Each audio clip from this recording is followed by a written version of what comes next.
3. Gather round, freaks. See? Whoa, why are you all in black and white? See? I've got my blackbird, my fedora, and 2 guns tucked into the pockets of my trench coat. See? And you're coming with me. So gather around the internet radio and gather around the internet campfire, because it's time once again for a film noir. Hey, did you see this one?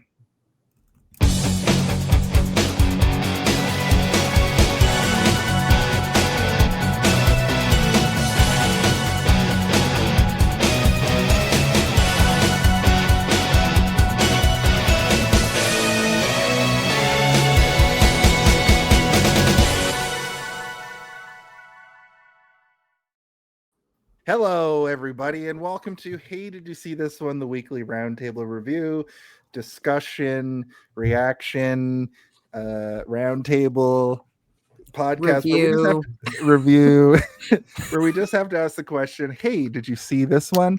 On this show, we take a movie, we pull it completely apart, we put it back together, we leave no stone unturned, and of course, I'm your first co-host, the co-host with the co-most. Nope, that doesn't work. Jason, the Maltese Falcon. No, fucking hell. The Maltese Jason R. Phillips. I'm joined, as always, by Stephen Booba Blackfly Waters himself. Hi. Hello. How do you do, sir? Are you having a great day or a great day? Oh, it's great. It's a great day. You look like you've never slept before. I'm so tired, but we'll do this. We'll get through this.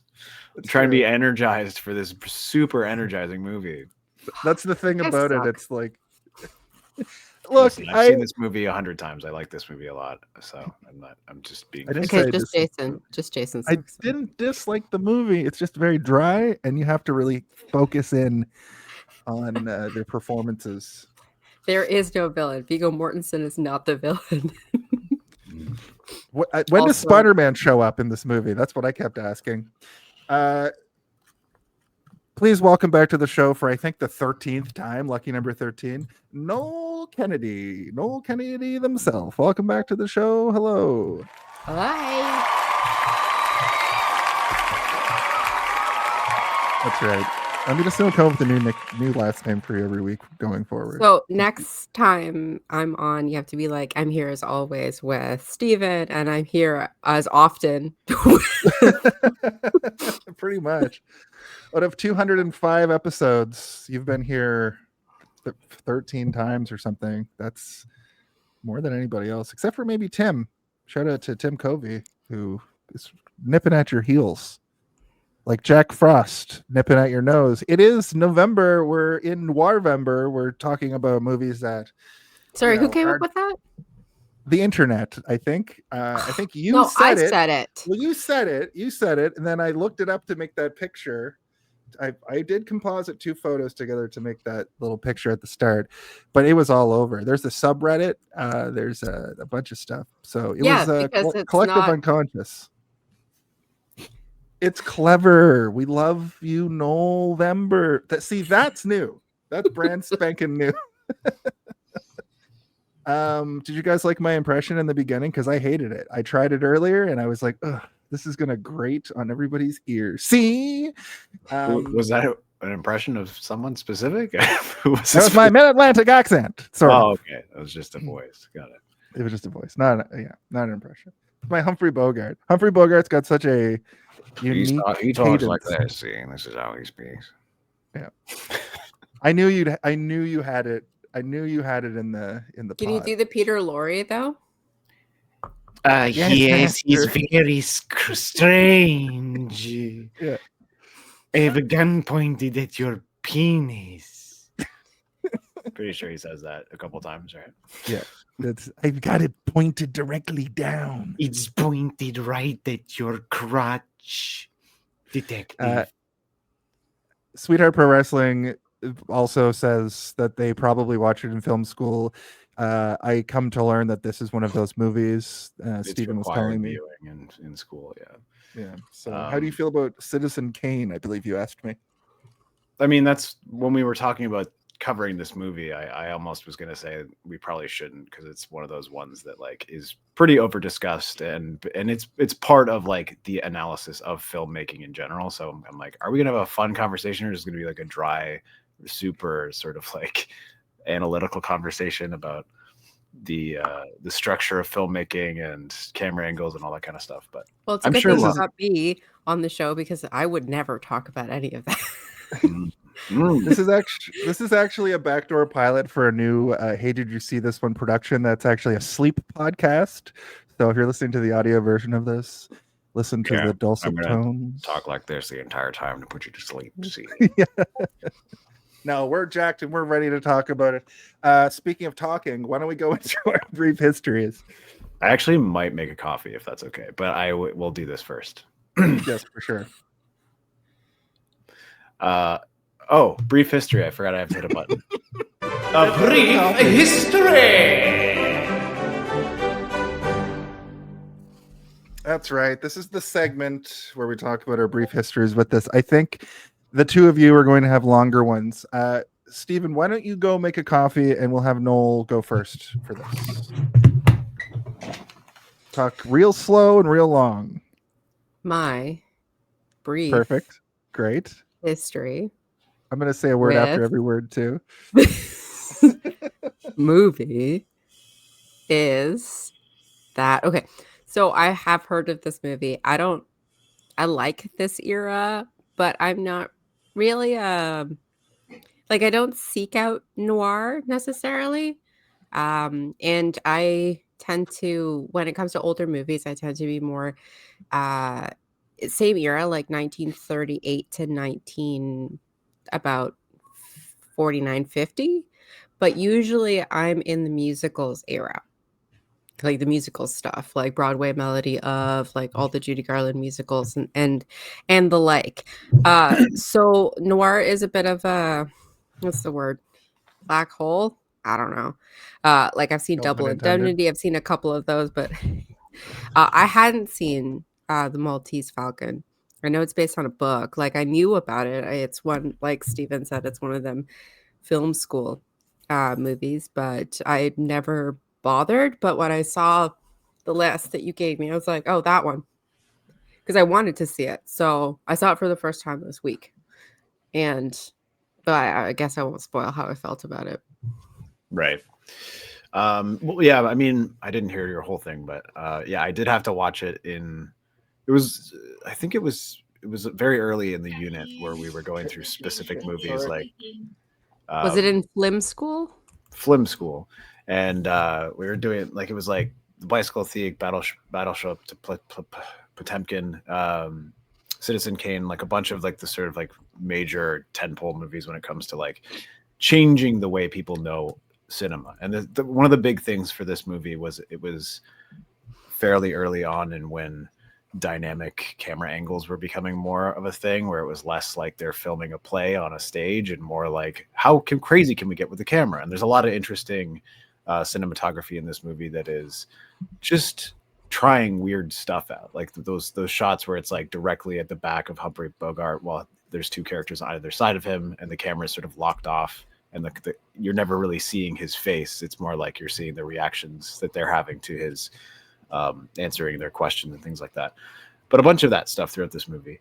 But yeah, I think that was the main sort of bulk of the reason this movie was being shown to us during that particular unit, was like, look at all the crazy things that this movie was doing in terms of camera placement that no movie had done before it. It also it's sort of like solidified itself as the first film noir. Like it's the one that kind of like solidified the genre, kind of showed everybody what it would be coming from, you know, novelization to the screen. And this one sort of like set the template. But yeah, the first time I saw it, I thought it was really great. And I was pretty pretentious at this point in terms of film, when I was first learning about everything and being like, oh, so this is one of the greatest movies ever made. Okay, so therefore I have to like it. And it wasn't necessarily my actual feelings on the movie so much as it was like an expectation of like, you're supposed to like this, so you have to really analyze it heavily. And I ended up doing like my final paper on like film noir as a genre because of this movie. But you know, I also did like the evolution of what noir was in like gangster cinema in general, and like what it had become up until the point that I was at school, which was, so I was like a lot of Tarantino and stuff like that. But anyway, yeah, the first time I saw it was school, then I've watched it a whole bunch of times between then and now, but it's been quite a while since I've watched it. And yeah, I watched it yesterday, and I annoyed the hell out of Danny the whole time because I just kept talking like this the whole time. See, we're gonna go make some pierogies. See, That's great. yeah. Yeah, I mean, I was aware of this movie. I didn't really know what it was. I didn't realize it was this old, certainly. Don't promote your pharmaceuticals on our show, please, Noel. I know you have your own brand of caffeine pill. But we saw what happened with Jesse Spano. I, interestingly, when it comes to like old movies from this era, I've seen a few. The oldest movie we've done on the show is The General, which is actually predates this. We also did Rebel with a Cause, which I think is right after this, and we had good discussions. That's like the old hey, did you see this one? But I think this is the first time you and Steve and I, you were there for The General, but that's a lost episode. Let's be real. That Was anybody really there for The General? Was anybody really there? You and I had a conversation while a raging lunatic also was there. But this is the first time that I've seen Invasion of the Body Snatchers. I've seen like the original Night of the Living Dead, which are sort of around, not quite back this far, but sort of around this sort of black and white era. This movie I was always curious about because I was really like, I really wanted to know what a movie like this would look like, and now I know. And I started watching it immediately. Like, you know, I watch these movies in the middle of the day, in the week, and I'm already kind of tired. And I watched it in 2 sittings. The first sitting, my eyes were getting real droopy, and I was like, I'm just gonna speed this up a bit. I'm just gonna turn up the speed just ever so slightly. And the problem is they're the mid-Atlantic accent and the way they're talking, and also a lot of this slang and a lot of the like colloquialisms are different. So I already don't know what they're saying. So if you speed it up, it's just like garbled nonsense. So I did have to watch this movie at the regular speed. And what I ended up doing, I know. I thought of you. Right. I did have to watch this movie as intended. But the thing is like what I found myself doing is really honing in on the performances.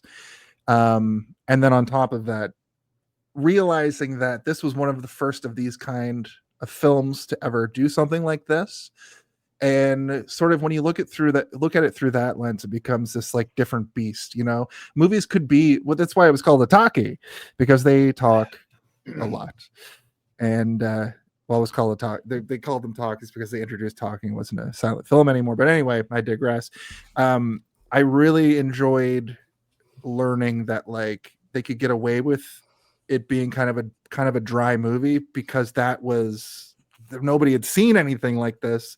So and now I'm realizing like if you go back and watch like the first Iron Man, it's at a certain point like it's eventually the most boring movie it's going to be like people are going to find it to be super boring. Personally, like I like it because it's superheroes, but I could see people going back being like, this old movie, all they do is talk.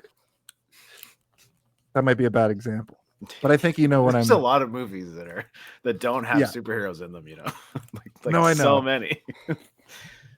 Yeah, I mean, I know. This is 1941, so 1939. You've got Wizard of Oz. You've got Mary Astor doing Meet Me in St. Louis in that time. So we're talking about a time frame where color movies are already majorly a thing, but a lot of the major studio turnout is musicals, right? Like you're just filming a stage.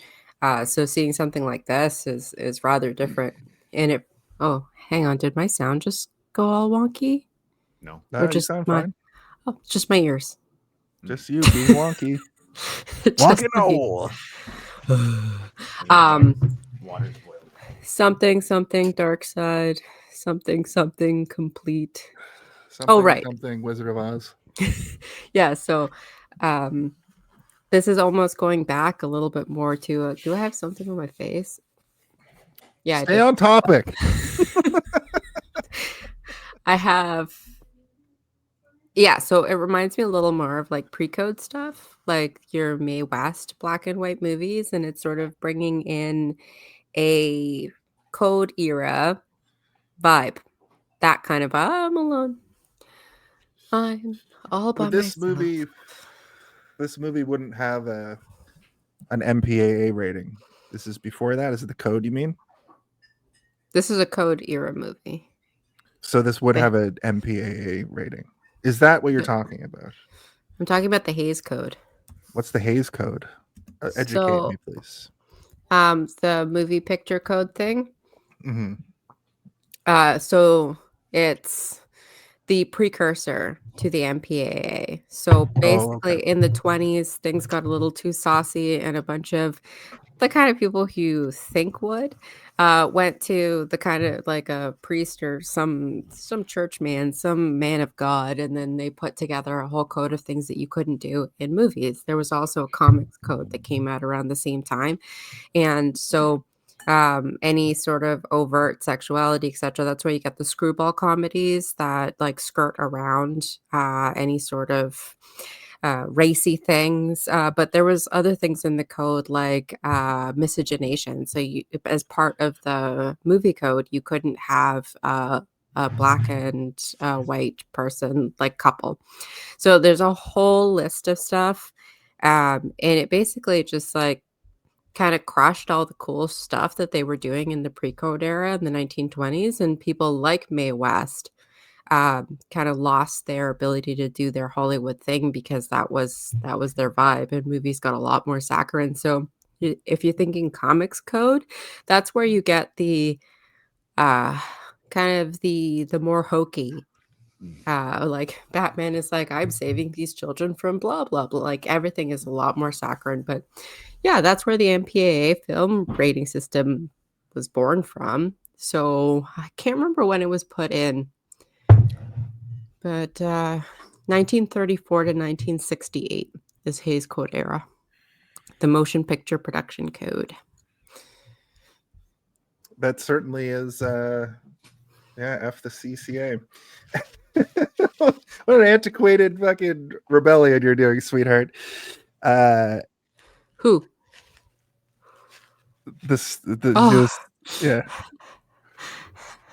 Yeah. No one was That's calling great. you sweetheart. No. I thought you were doing that too for a second. I was like, what are you doing? Sweetheart. This is illegal. Yeah.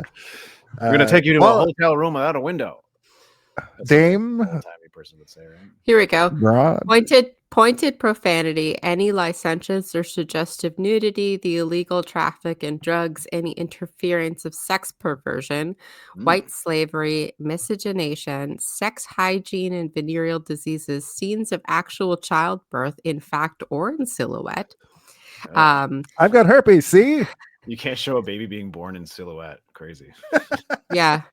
Someone must have tried doing that more than once. They're like, listen, I'm not gonna say the next one because I don't want it to get clipped, but any instances of pedophilia, which I agree with, good code, ridicule of the clergy, and willful offense to any nation, race, or creed, except you can, the white people, I think they meant.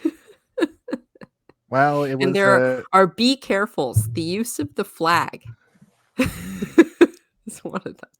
Arson, the use of firearms. Thanks, Sedition. Big Dipper. Yeah, this has the use of firearms in it for sure. I've never seen a movie this old where a guy dual wield handguns. So that was pretty sick.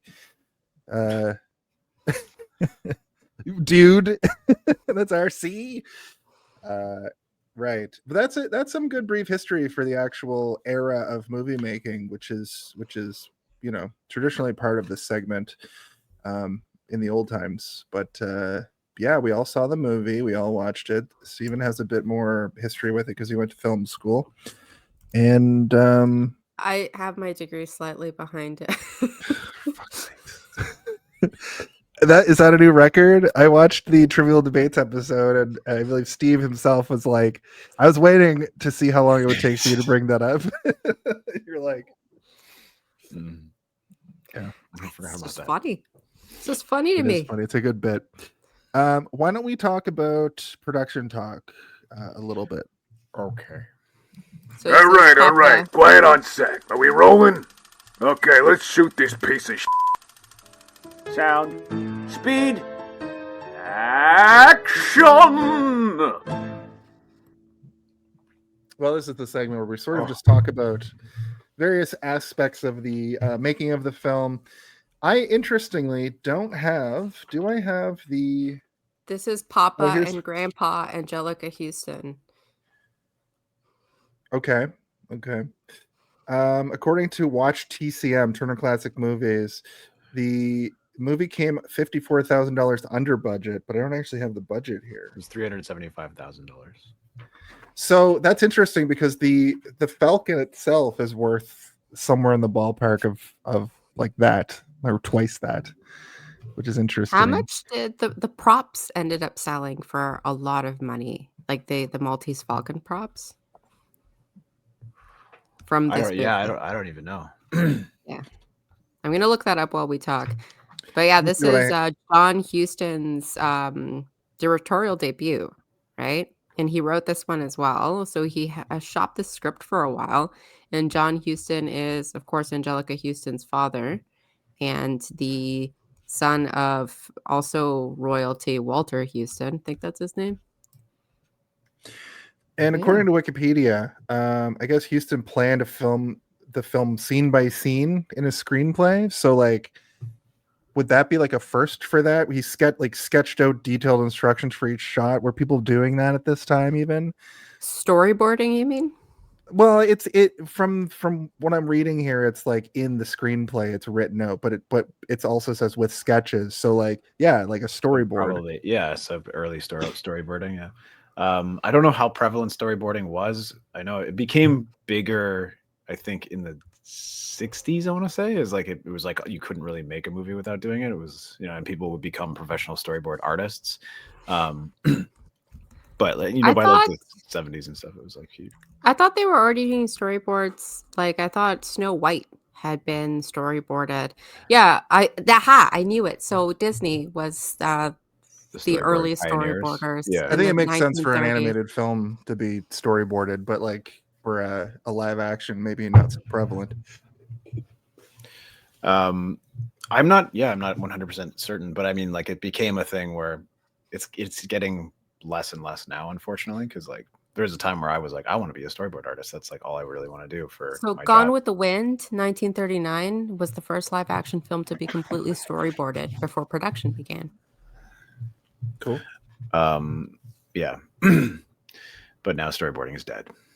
AI does. I didn't even know that. I didn't know that it's gone away. Like it went from like storyboarding became previs, and previs has now just become like it's almost like a little shitty animated movie it's just sort of like a little crappier version of the movie that you're going to watch.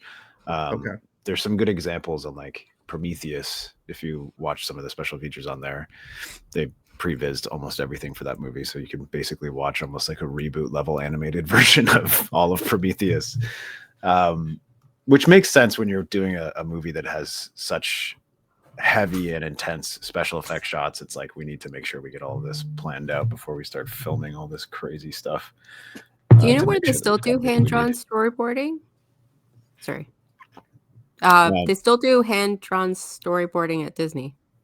They still do it at Leica as well. They still do it. I'm not saying it's completely dead, but it's like the industry in general is gone now. It's like you can't really specialize in storyboarding. It's almost like they just do it. Like the writers will do it and stuff.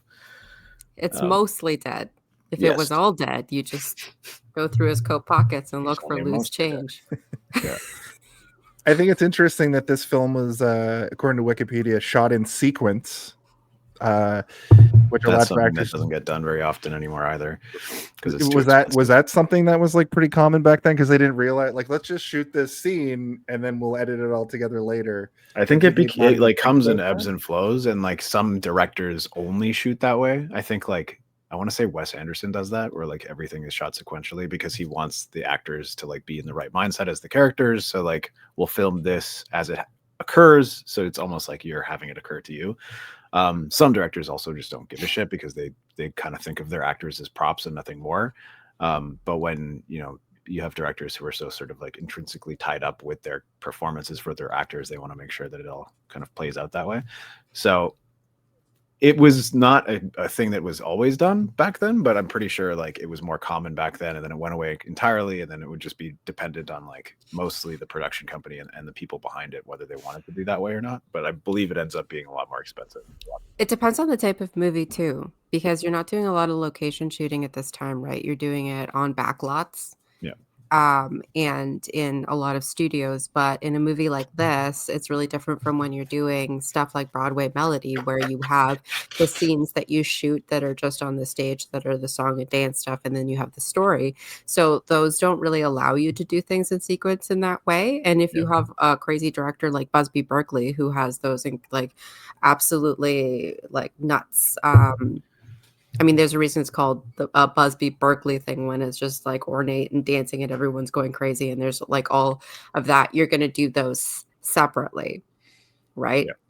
So I can't remember what it was, but there's a bit of it depending on what kind of movie you're shooting at that time. Yeah.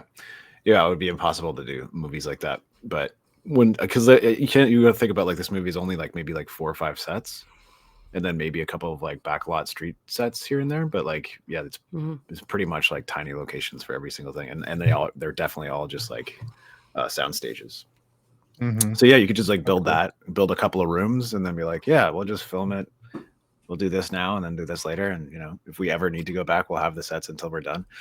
And it depends on go ahead. Sorry. It depends on how far out the production is too, because they were turning these things out in a way that they just don't do now, right? Like you had an actor like Mickey Rooney in like 500 movies in 1 year, because they were doing them like every week. They were just filming 100 because like they don't have legs in, like you don't have theater, you don't have DVD, you don't have any of that. So like you have to put something new in the theaters, and the studios, the way that they hired their like the way they had contract players was different. Like so they had this whole crew of people that you just have on payroll, so you have to use them in movies and do a whole bunch of stuff. Something I learned from we talked about it on one of our episodes, but when Alfred Hitchcock put out Psycho during that time, and probably this movie was put out to the public like this, theaters were very different. You went into the theater and there was just a movie playing. And you went in, people were like kind of there as like we're going out to have dinner and drinks, and a movie's kind of on. You go into the theater, the movie's playing all day, and of course Alfred Hitchcock was like, no, we don't want to spoil the big surprise, so you got to come in, watch the movie, be quiet, and enjoy the whole thing. So during this era of films and theaters, that's why they probably were able to churn them out so fast too, because they were cheaply made. They knew people were just going to be sitting and watching like any part of the movie, and this doesn't really have like a twist to it. It's very like it's very like detective noir, where or like a Columbo episode too, where about 3/4 of the way through the movie there's a huge reveal. He just says all the stuff, and that's when Gutfield is like revealing his master plan, and then right at the end it's like, one more thing, O'Shaughnessy, and then he reveals that he has put everything together. So it depended on the production company. It depended on the way that they wanted to release it, because in this era you also had road shows. So a movie it's like a limited, it's right now we'd call it limited release, where you just pick a few theaters here and there, but they would like go plan it out in that same way and do limited release and do like assigned seating, or like more similar. So what we do now, there was a movie that did get roadshowed recently. I think it was the Genetic Opera. They did a roadshow for that. So that was 20 years ago. But so like it still happens on occasion with like indie flicks and smaller things. But Kevin Smith still kind of does that when he does a movie out. He'll show it at like a convention, or he'll do very limited, like you said, like very limited cities, and even less than like a limited release is typically when an indie film comes out on like 70 screens versus like 1,000 screens. Psycho is 1960, but road shows were from the pre-code era until I want to say like probably late 40s, early 50s. Okay. Interesting. Just a kind of a last little thing here, a little bit of a tidbit of information from soma.sbcc.edu. The iconic Maltese Falcon statuette prop was modeled after the Kniphausen hawk, a real European piece. And what's interesting about this is they made several versions of the prop. So this movie is kind of about like multiple falcons being made and one existing to like be the, prime example of the collector piece that people wanted so badly. This actually is kind of happening now with these old collector pieces where collectors have them and they're highly coveted. So the Maltese Falcon sort of self-fulfilled its prophecy of becoming a very rare and highly collectible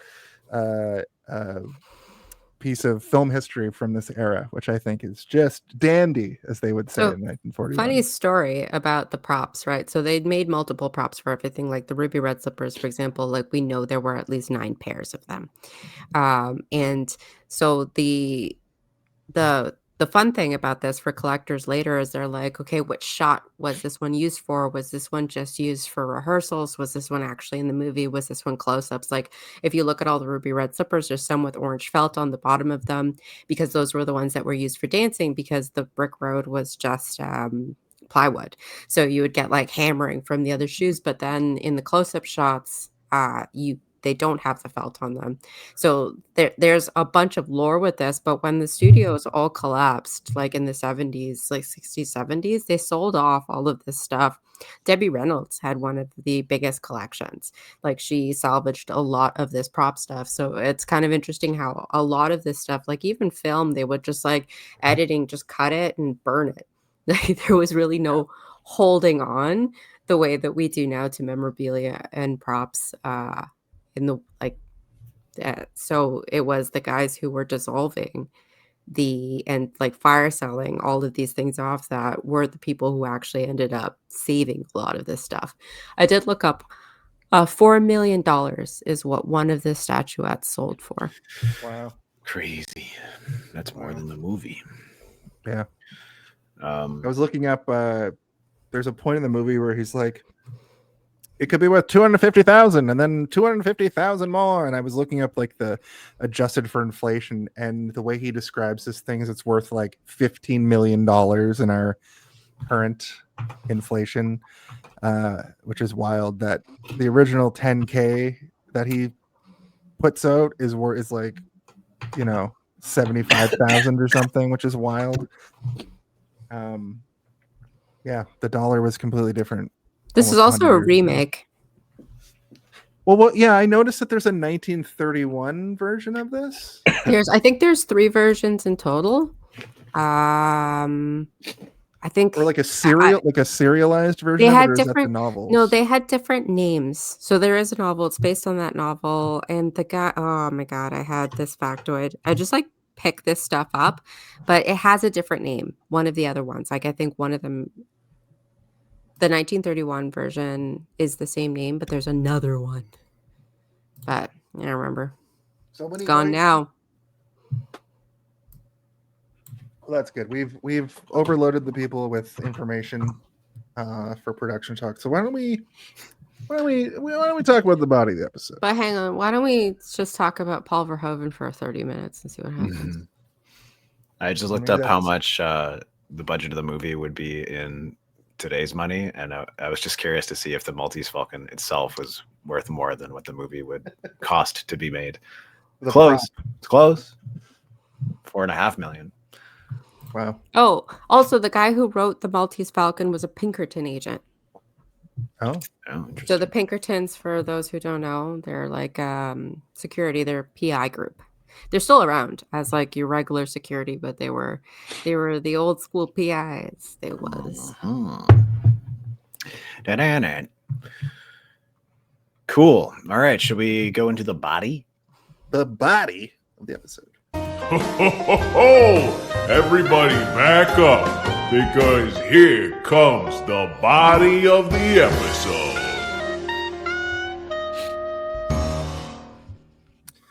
That's right. This is the segment of the show. This is the meat and potatoes of the show that we kind of break the movie apart and check out all its goo and its guts. I've been watching a lot of horror movies. I watched Jason X and Barbarian today, so I've got horror on the brain.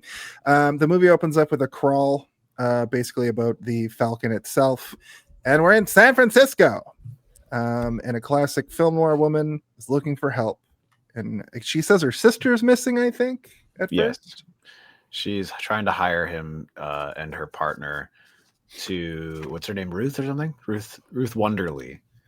Yeah, she's looking for her missing sister who ran off from their home in New York and came to the city with a man named Floyd Thursby, and they agreed to help. That's right. Oh, sorry. I found it. Satan Met a Lady is the 1936 version of this. Oh.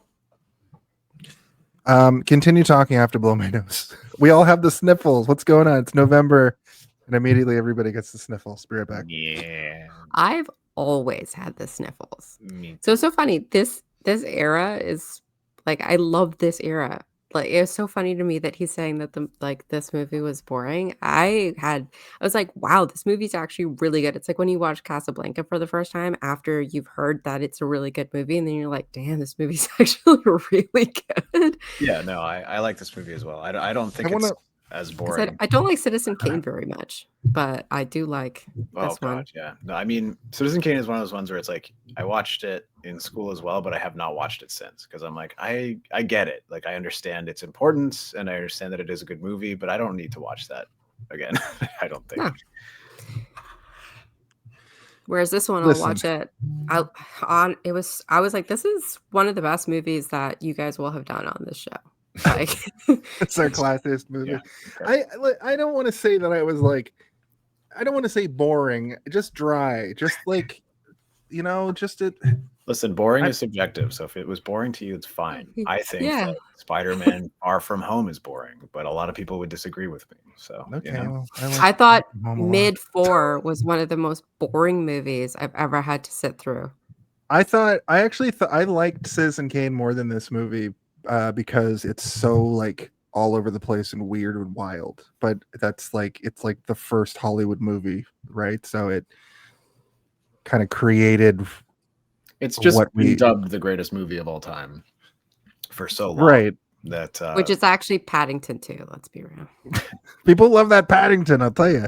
Yeah, I've never seen Paddington 2, but I'm familiar with the love that it receives. Mm-hmm. But yeah, I mean, again, subjective. If it wasn't exciting to you, then it wasn't exciting to you. Personally, I've watched this movie tons of times because I think that it is like, it's a perfect sort of representation of what film is to me, and like how things should be structured and how stories should be told.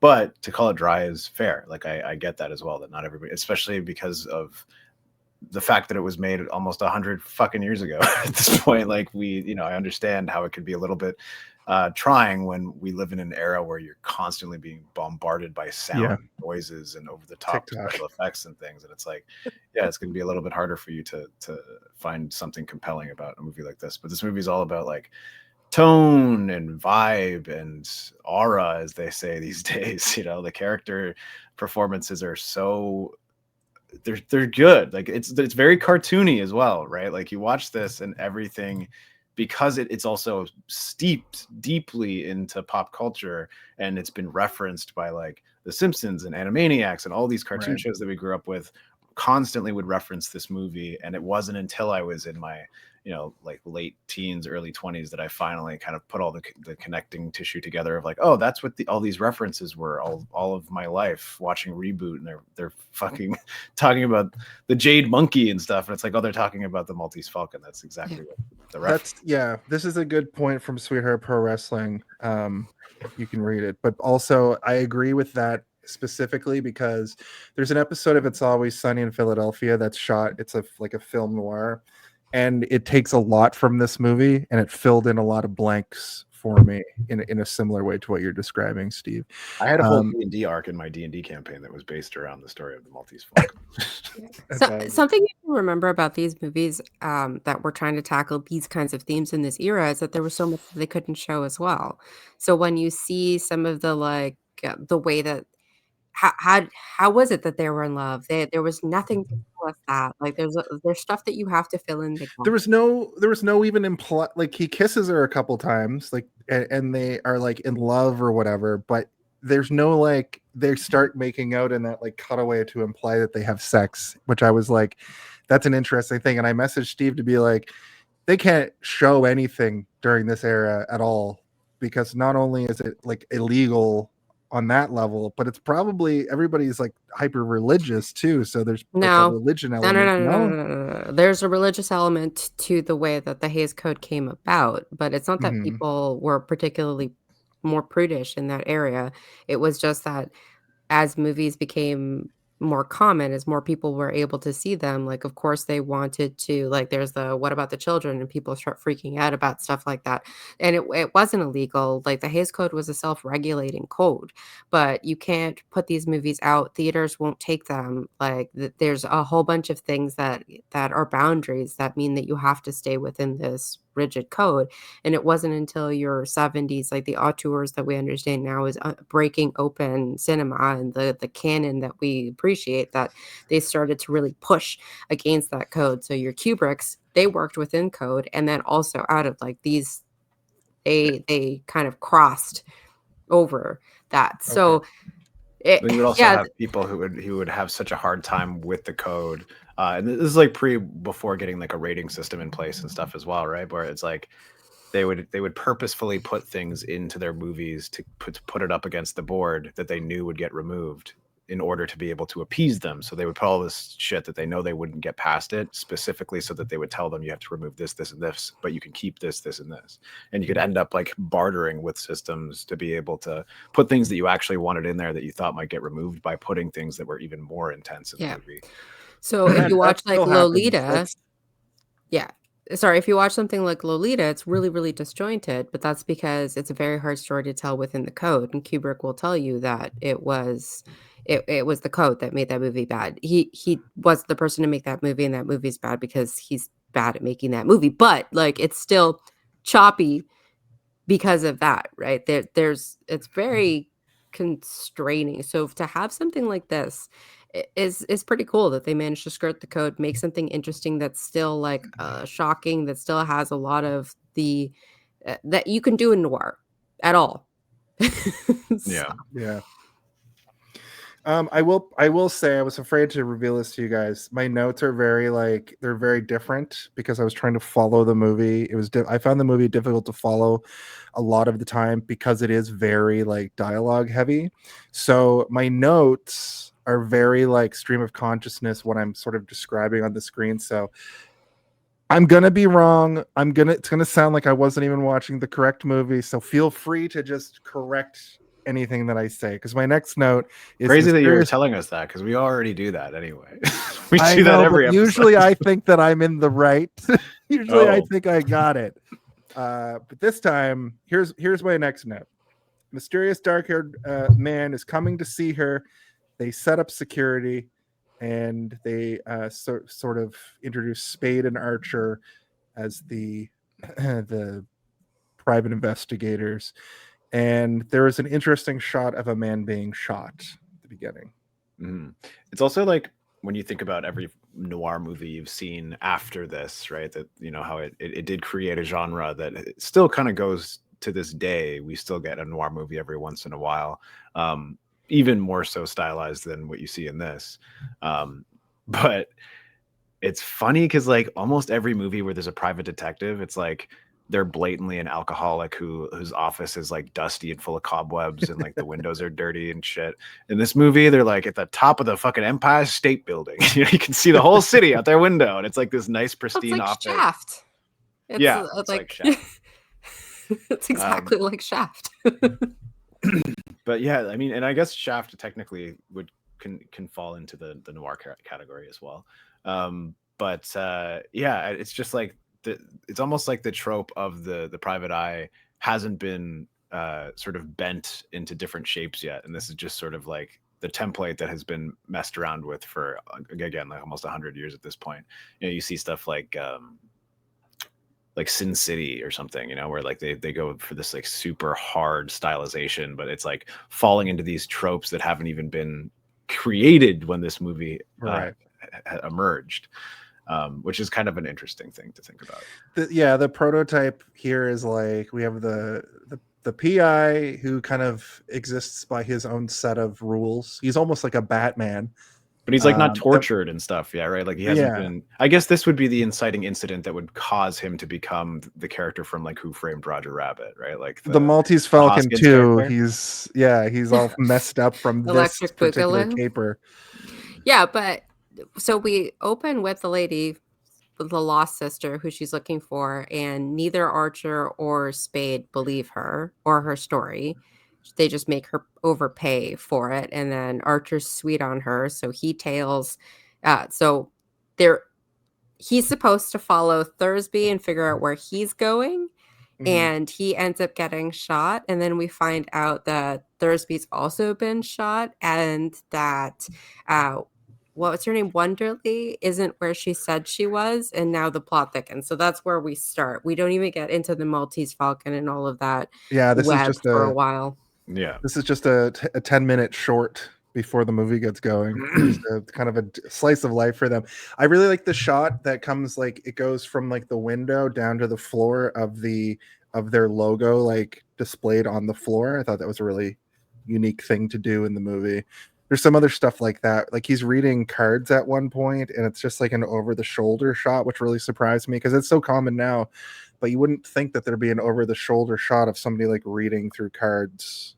You also have to think about like just how massive cameras and stuff were at this point. Like it would be very complicated to get a lot of the shots that they accomplish in this movie, which is a thing that one of the reasons that I like this movie so much is that it's visually stimulating throughout. They never kind of just fall into like, what is the appropriate angle for this scene? They're like, no, like what is the most interesting way to shoot what we're about to shoot? Because it is, like you say, a lot of dialogue, back and forth dialogue, but having it just be a flat camera angle, like a master shot that you just intersplice the talking heads into is not nearly as interesting as like, I want to shoot from behind this guy's shoulder, low angle up towards a dude who's got a big shadow being projected on the wall behind him. Like that kind of stuff it's very cool. Also, to make the scenes more interesting, I noticed that there's a lot of interesting walking around. Gutman, I thought, was a very unique character. Like he'll be like sitting and pontificating, and then he'll get up and kind of walk across the room and explain his thing, and then he'll play with some stuff and kind of walk back. And meanwhile, Sam is kind of like sussing out the situation on his own. Like there was a lot of dialogue, but there was a lot of action sort of happening in the scene to not make it just two people standing and talking to each other, which was also probably something that was unique for the era. The movie's also pretty funny. Like, am I the only I was person going to who say thinks that there's this some movie is funny? legitimate comedy. Like, is this a bit of a dramedy in a lot of ways? Well, this is another thing about this era, right? Is like movies, they didn't really have solid genre at this point yet. Like everything was meant to be an event, right? Which is why you would go to like those the grand events, like something like the Wizard of Oz, where it's like it's not just this, it's not just that, it's like a whole bunch of things compiled together, because it's like these are events. People are going, they want to be able to laugh and cry and be scared and and have a good time at all angles. So to have a movie like this where you're like, oh, it's a genre movie, but the genre hasn't even been started yet. This is not a thing yet. So it's like it's creating a genre while also still falling into like having to tick the boxes of like, what are the people, what's going to resonate with people emotionally, and not just one specific emotion. I want you to feel like a bunch of different things. So like on paper, this is at the time, this is a drama. That's what they were probably trying to make here. No, I think they were intending for it to be a little bit funny. Yeah. Or a mystery, or a mystery. So if you've watched this show for a long time, you guys know that I love genre bend stuff, like where they mix. But that's a very good point, Steve. Like if a lot of these genres haven't even been invented yet, you're just sort of watching a primordial ooze movie that doesn't know what it is. It's the primordial ooze of filmmaking right here. Ooze movies. That's a month. Ooze movies.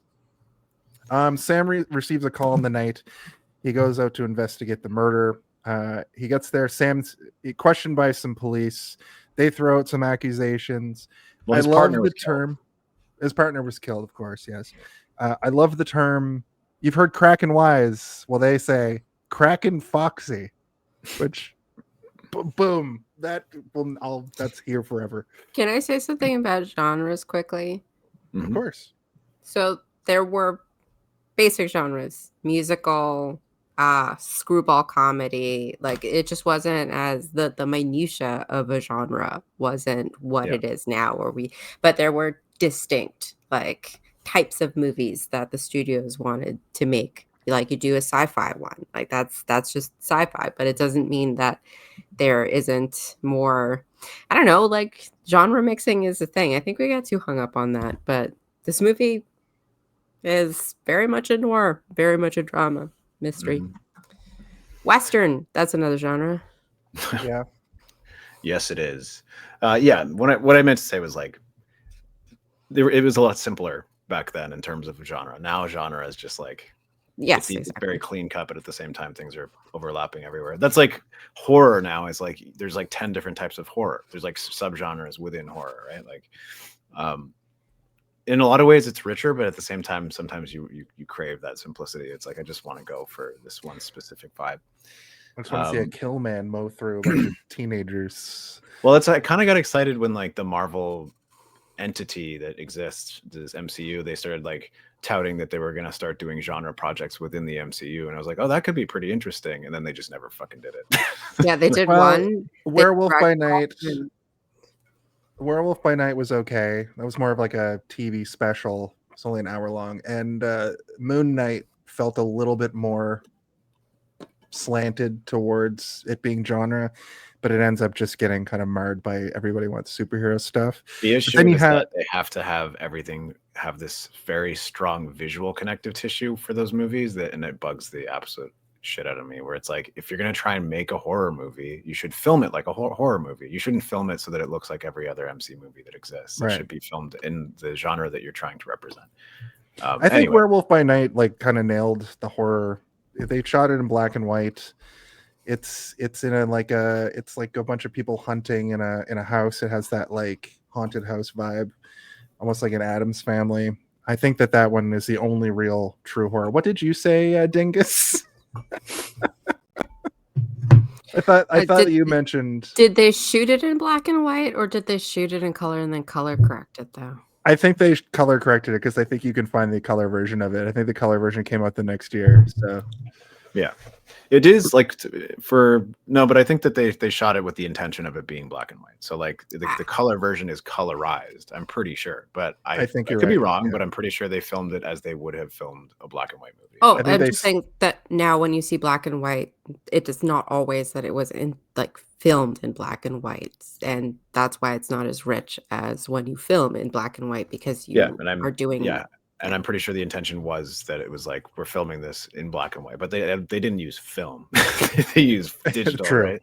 But I think they did the old tricks, because like, I'm sure you guys both know that like in old movies, you wouldn't wear a white shirt, you would wear a cream shirt, because a cream shirt looks better in black and white than it does getting an actual white shirt. But I'm pretty sure they use those same sort of like strategies.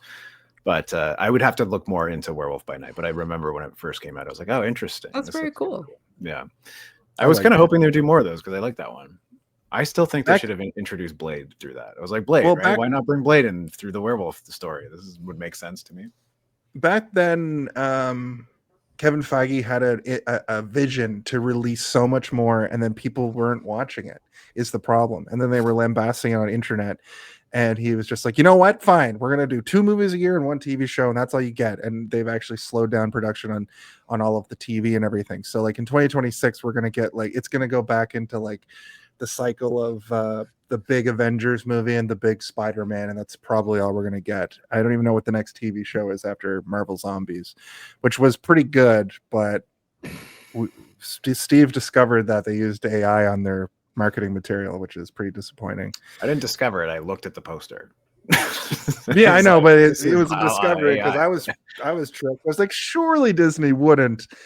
Surely Disney did. And I went into my Photoshop and I zoomed in and started circling things like, this is 6 fingers on this hand here. This thing doesn't make sense. An artist would never do that. Yeah, it was disappointing. So Iva arrives. I think this was like the wife of Archer, is what I sort of gleaned from it. She asks Sam bluntly if he killed him. And this widow thinks that he did it. So Did you kill him? Don't hold it against me, though. I just have to ask. Yeah. Sam goes to see Miss O'Shaughnessy, who was originally Miss Wonderly. She lied about everything. I wrote, warned Thursby was dangerous, but didn't know her husband was going to die. Whose husband?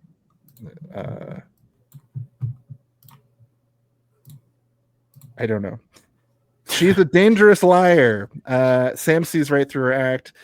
She asks him for help finding the killer. Asks if her husband had enemies. Husband. Oh, I think that I thought that I think I got Iva and Miss O'Shaughnessy confused here before I kept watching.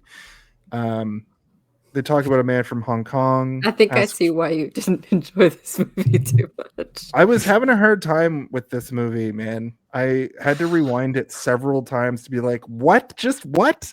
Because they explain that there's so much expositive dialogue that just explains everything in a very short time. They talk so fast that I'm stupid. I'm not that stupid. I'm pretty dumb. But I had to be like, can you just slow it down? I should have watched this movie on 0.75 speed. Yeah. But anyway, he gives her the spiel about give me how much money you got on you, dame, which I thought was funny. And he finds a hat with the Hong Kong insignia on it. So we're sort of getting to the actual the mystery of it all now. And then we meet Mr. Cairo, and oh my goodness, he brings up the Falcon. He wants $5,000 for the recovery. There's a very good comic moment in this where they have their little song and dance. He knocks him out. He gets the gun from him, and then as Cairo's leaving, he gives his gun back, and then Cairo holds him up again. Yeah, which I laughed out loud too. I thought that was intentional. Put your hands behind your neck. I'm gonna raid your office. It was just perfect. And Peter Lorre's delivery of that line, he's such an interesting dude. I think he's in brownface in this, which it's 1941, that's gonna happen. But it's the accent, I'm I don't even know what accent he's trying to do. Well, I think he was Hungarian, was he not? And he often was cast in roles of kind of foreigner. Yeah, just put this fez on.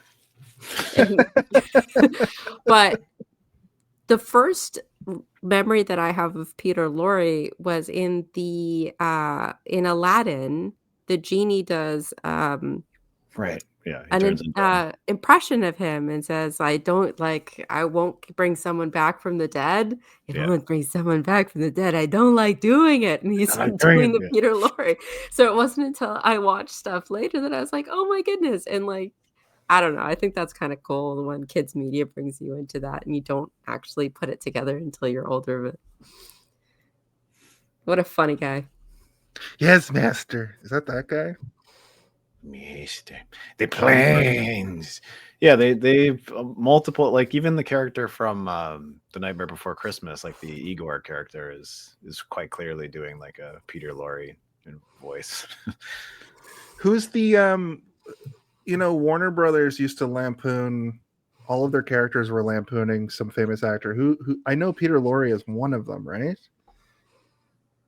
Can you guys think of that? They might have actually just had Peter Lorre show up. Animaniacs, you mean? Well, yeah, but I mean, even before that, like back during like original old school Bugs Bunny and stuff. No, I don't know. Oh, well, before that, like if you go back into Warner Brothers cartoon stuff, there's one that Hollywood Steps Out, and it's a Warner Brothers cartoon, but it's all just Hollywood actors and characters and caricatures of them. So you have like Clark Gable walking through the whole thing, and then at the end the Marx Yeah. Brothers show up, and so there was a lot of that going on. So yeah, Peter Lorre, I believe, does show up in that one too. No, I was right. And I remember this from watching Looney Tunes as a kid. They didn't come up with a character the way, Bugs Bunny is what's his face, but they literally just would just have Peter Lorre come out as himself, and this is what he looked like. Oh, Yes, I'm so I tired. remember that. Is Bugs Bunny supposed to be Clark Gable? Bugs Bunny parody of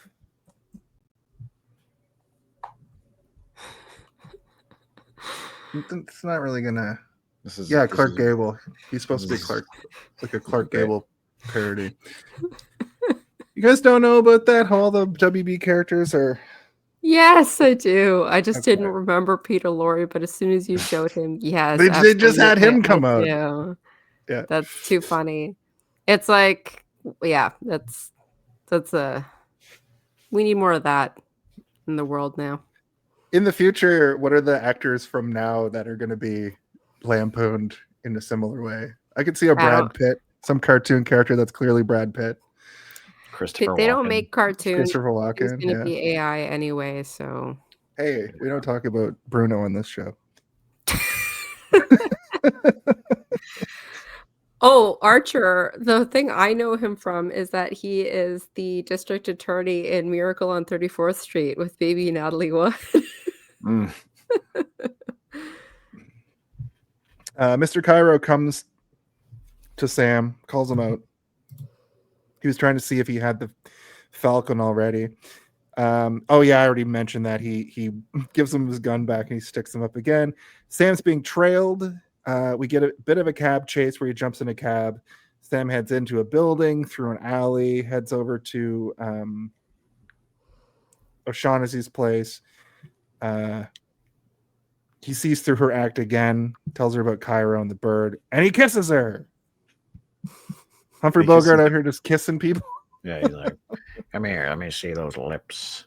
Let me see And he's those just- gams. Yeah, he's just kissing everybody. He kisses the widow right on the mouth too. That yeah, I but did notice. he was porking her, so. Yeah. And that was something I wanted to bring up with you guys, because that was seemed because I wrote in my notes like she shows up and he's like, why did you let her in here to his secretary? And you got the idea, you got the real feeling that they were doing some stuff behind their back. I do love the idea. I was just gonna say I do love the idea in this movie that he is a PI, but he is very much like he feels like he's seedy as we learn more about him and we learn more about his code. I always kind of just get regular police or regular investigators mixed up with PIs, unless they are that what Steve was mentioning earlier, like they're very like traumatized by something. When you have a character like Humphrey Bogart, Sam Spade in this, I kept getting confused, but then he would just be so anti-police because he's trying to just do his own private investigation stuff. That was a unique thing that I haven't really experienced before. I really like that. I really like the idea of him being pre-trauma of the big case, and his partner's dead, and that's the thing that sets him into becoming this character. Well, the big twist in this is that he doesn't seem like he cares about his partner at any point. He doesn't particularly True. like him, and he was porking his partner's wife. And at the end, the only reason, like, this whole thing has just been to avenge the partner, but it's not because he has any particular interest in it. It's just because a man has to have a code. Like, he was just like, if somebody offs your partner, you have to do something about it. But he didn't like him. I suppose So you're this is- supposed to avenge your partner. It's kind of how he frames it. Also, the second Exactly. the day after his partner gets offed, he's like, change all of the media, change all of the painting on our building, change all the names. It's just Sam Archer private investigation now, or Sam Spade investigation. Get rid of all notion that this guy even existed as part of it. Like So the he cops almost think like that couldn't. Yeah. the cops think that he killed Archer. The wife, Archer's wife, widow, thinks that he killed Archer as well. And Humphrey Bogart, like Sam Spade, just like he wouldn't do that because that's a lot of effort. Yeah. When he already is drinking the milk, so why buy the cow? Is that the same? I got steak at home. They go to meet Cairo. He tells them about the person that's trailing them. I think this is the scene where they look out at the end of the scene. They look at the window and see, I think, the Wilbur guy, the gunman. I like that O'Shaughnessy's laying on so thick, and even Sam is like, "You gotta lay off, dude. We've already kissed. You know, you're laying it on way too thick." Cairo can get the 5K anytime in order to. So O'Shaughnessy can produce the Falcon because she can find it. It's hidden somewhere. They mentioned the fat man, who I think ends up being Gutman. Gutman, yeah. Which is just funny. Gutman just sounds like a fat guy name, yeah. Exactly. Yeah. He's the gut man. He's the gut man. Funny. And I wrote, "What is this Falcon for?" It's just an heirloom. And then they get into a fight because Cairo gets fresh with the woman. It has one of the Infinity Stones inside of it. Yeah.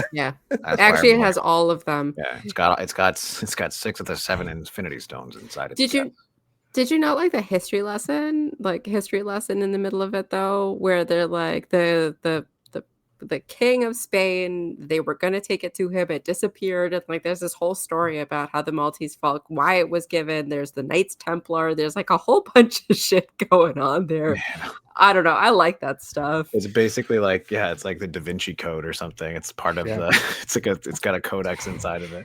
Do you know what it's like? It's like the prologue to the Lord of the Rings, where they're showing what happened to there was the fight for the ring, and then this guy has it, and then he gets shot, and then it gets lost, and then like someone picks it up here, and then we should have had Humphrey Bogart being like, and then the Knights Templar lost it, and it fell into a river, and there it waited for 100 years until it fell into the hands of the most unexpected of people.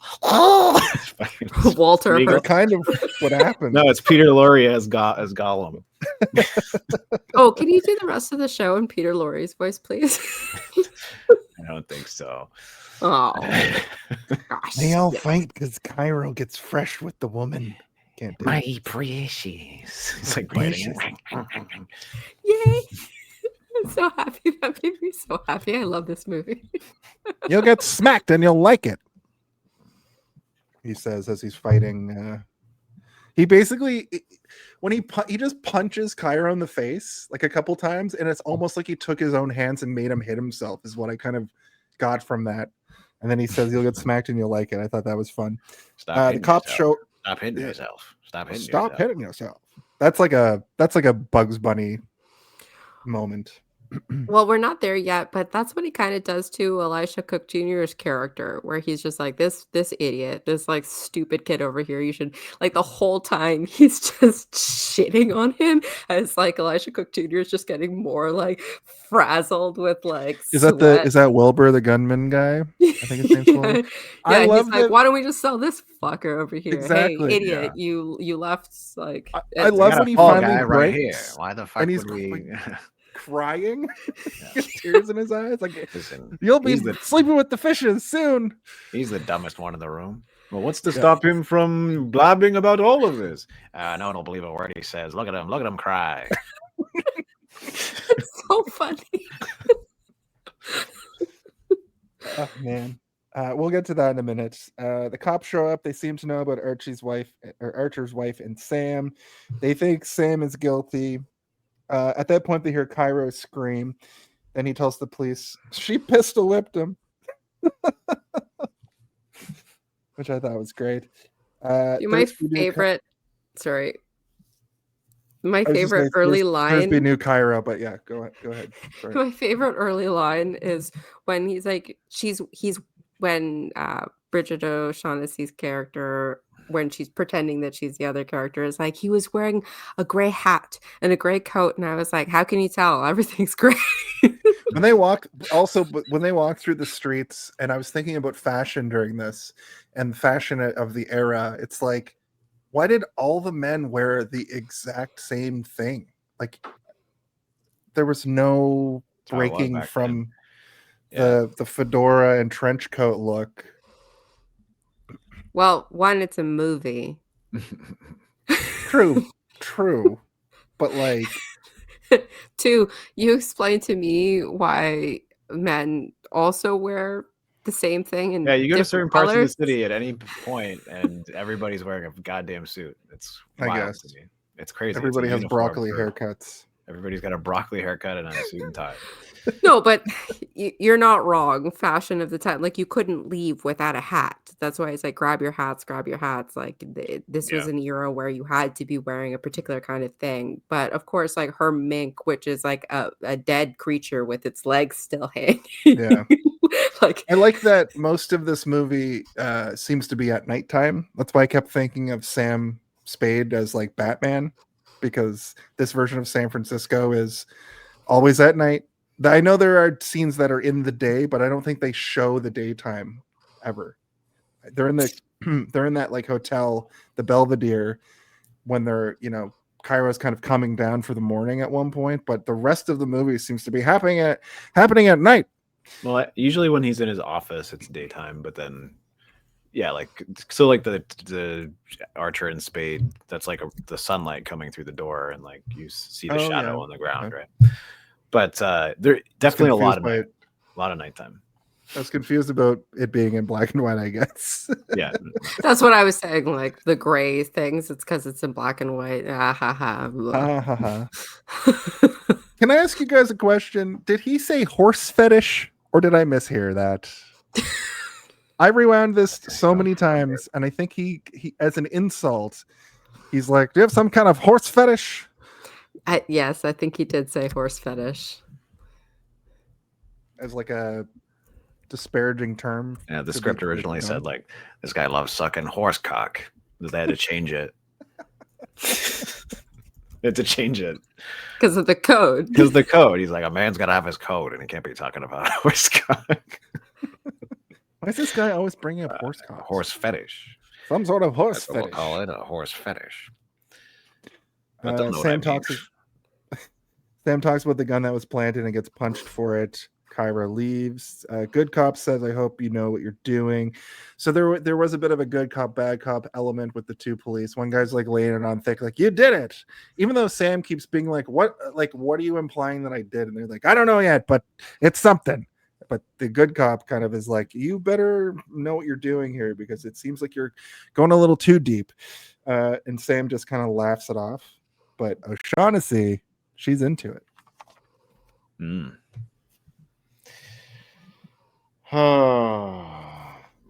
He asked her about the Falcon. She doesn't know what's so important about it, but it is from Malta.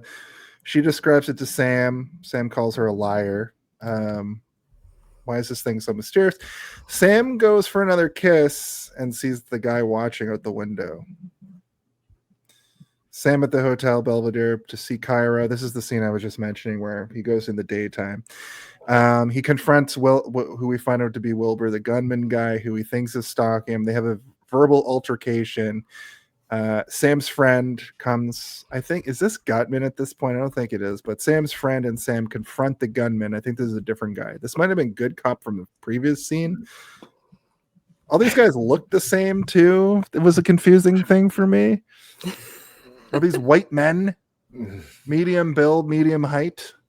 There's only the one that was in brown face. You were like, that guy's different. That's Cairo. You can tell because he's clearly from Egypt. And he looks weird. And he has a very weird face.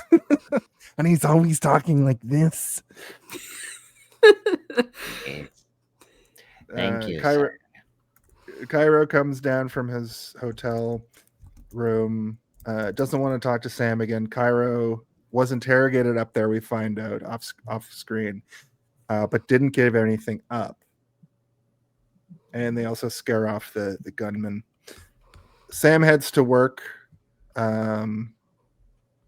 O'Shaughnessy claims somebody was at her house. He calls her, or he calls. I wrote the duh.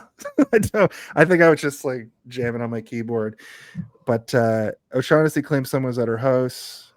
Also, he kisses her on the nose. He's kind of sweet. That's kind of a sweet little thing. Do you want to know a boring fact? Yes. At this time, fetish actually has a different meaning. It's an inanimate object or a little idol for worshiping. Oh, so he's talking about a horse statue. What do you got? Some sort of horse statue in there? You pervert. Still uses it for perverted things. He's cracking Foxy. Man, I love old movies because I'm such a know-it-all and a nerd and a loser. So this kind of stuff, just like I got a horse fetish for it. There's a lot of that. You think about how language evolves, and you go back to the 1940s, and most of what they're saying you understand, but they do throw in little colloquialisms like constantly, and you really have to like navigate what the fuck they mean by it. And I think that was my biggest problem with this movie is like they be saying a stream of consciousness that I recognize, and then they throw in something like horse fetish, and then I just become hyper fixated on what the fuck do you mean by it's like you're getting like deneuralized, but like the Men in Black just like erase the whole sequence of events up to that one point, and all you can think about is horse cock. One of my favorites is early in the movie where they're talking about the bills, and he's got a bunch of brothers in there, like that there are more bills in her wallet. Right. I mean, within context, you can usually figure it out with context, but sometimes, yeah, you're like, what? And then you just have to be like, don't worry, it's probably nothing. Yeah, like the reason I looked up the horse fetish thing was because I remember hearing it, but thinking like, oh, I guess that's like I didn't know what it meant until now, but it didn't. Blah. Brain. Carry on. Sort of see the connection too. Like you fetishize inanimate objects, so through the way that words evolve, eventually it's like I can see how it became the word that it became. You obsess over like an object, and then fetishes are an obsession over a certain small thing, right? A kink, or sometimes a big thing. Or a big thing, huge thing. I like that Sam and his secretary have such a close relationship that while O'Shaughnessy's in the office, he walks out. He's like, "So, can you use your women's intuition to tell me what she's actually like? Do you like her?" And she's like, "Yeah." He's like, "Use your moon powers." Yeah. Although he calls her a detective, and she does do a lot of detective work for him. She's like, that paralegal in The Good Wife that goes around and does detective stuff and lawyer stuff, even though she's a paralegal played by Archie Punjabi. But like, that's a did question I say her for name life. wrong? Mad.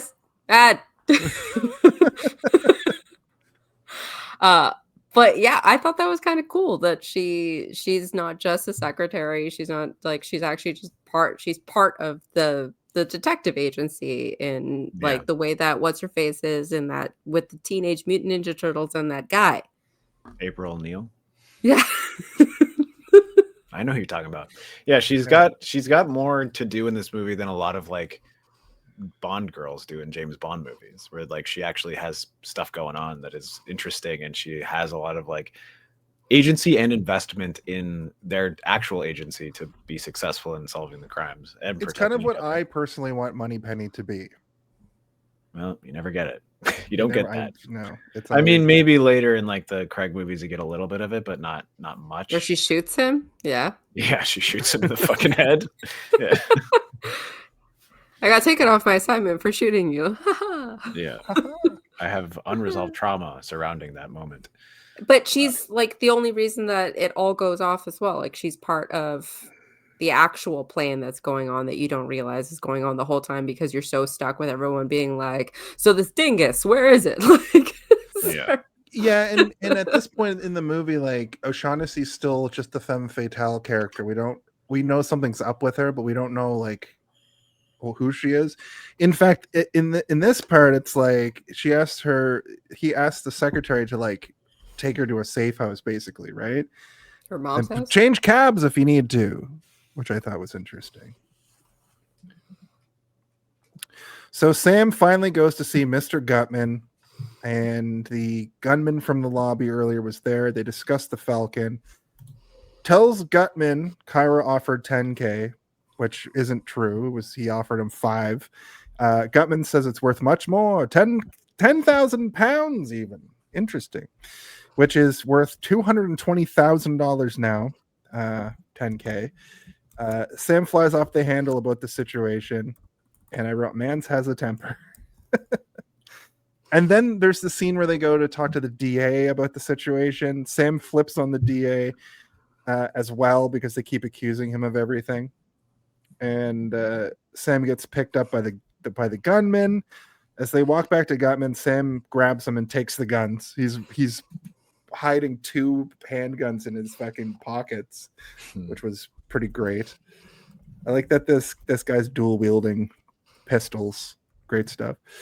And this is the next scene is the scene where Gutman they go back to Gutman again, and he kind of tells them the history of the bird and how Malta was owned by Spain, and the Crusaders who went there wanted to take it over, and in return the Falcon, they give them a falcon every year or something to represent the deal that Spain still owns Malta, but they are giving tribute back to Spain to show that we recognize that you own this, but you gave this to us.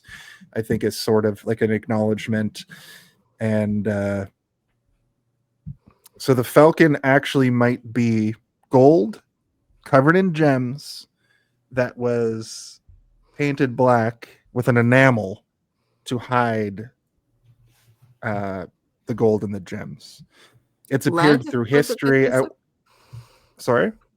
No, to ignore me. At one point it appeared in Paris where it had been turned black. Nobody really knew what it was. The bird was then found in a shop, and now people were hunting for it there. And 17 years elapsed, and now it's reappeared again. And Gutman was starting to buy it. He was starting to purchase it, but it's gone missing. It got stolen somewhere along the way. And Sam actually has his finger on it for this with O'Shaughnessy. That's kind of like how we got here. He offers him $25,000 for delivery, or $250K. No, $25 for delivery, $25 later, and $100,000 and $250,000. He says a bunch of numbers for different things. Later in the movie, we find out that it's just you're going to get 10K now and some money later. But he starts just offering an exorbitant amount of money.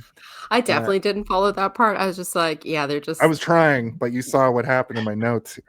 But you're also not like the same with how her stories don't fit, and then you're like, wait, what the hell is she talking about? And his stories don't fit. Like these people are they're trying to confuse him.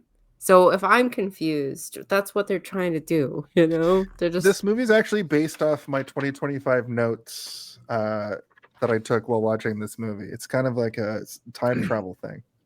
My main takeaway from this movie is like, oh, this movie is just about a bunch of people tricking each other. Yes. They're all It's just a play. Yeah. It's a stage play. This would do a very beautiful stage play. It'd be easy to turn into a stage play too. Would be surprised if they've done one already. Oh, I forgot that he the way he gets that guy's guns out of his pocket is he pulls his jacket around him. Yeah. Damn it! This coat always gets me. The part I was actually really surprised about was when he got drugged in Gutman's. That's literally this part. That's the next scene because Gutman is just explaining things. He's offered him some drinks, and I asked Steve, is this the first time in movie history that they use the ability to have somebody being knocked out in first person? It go staticky. Oh yeah, I didn't know, but I mean, I wouldn't be surprised because of the amount of experimental camera angle stuff they're doing in this movie. But I don't know the answer to that. I hope so. Because it was confusing to me. I thought it was a shot left in because I didn't realize he was getting knocked out yet. And I was like, did they accidentally leave this weird, like blurry shot in? But then 2 seconds later, Humphrey Bogart's great acting. He's going like, oh my eyes, and my vision. It's all blurry. as he passes out, like Cairo's there, which is like a pretty crazy reveal. And they all leave. They all leave Sam there.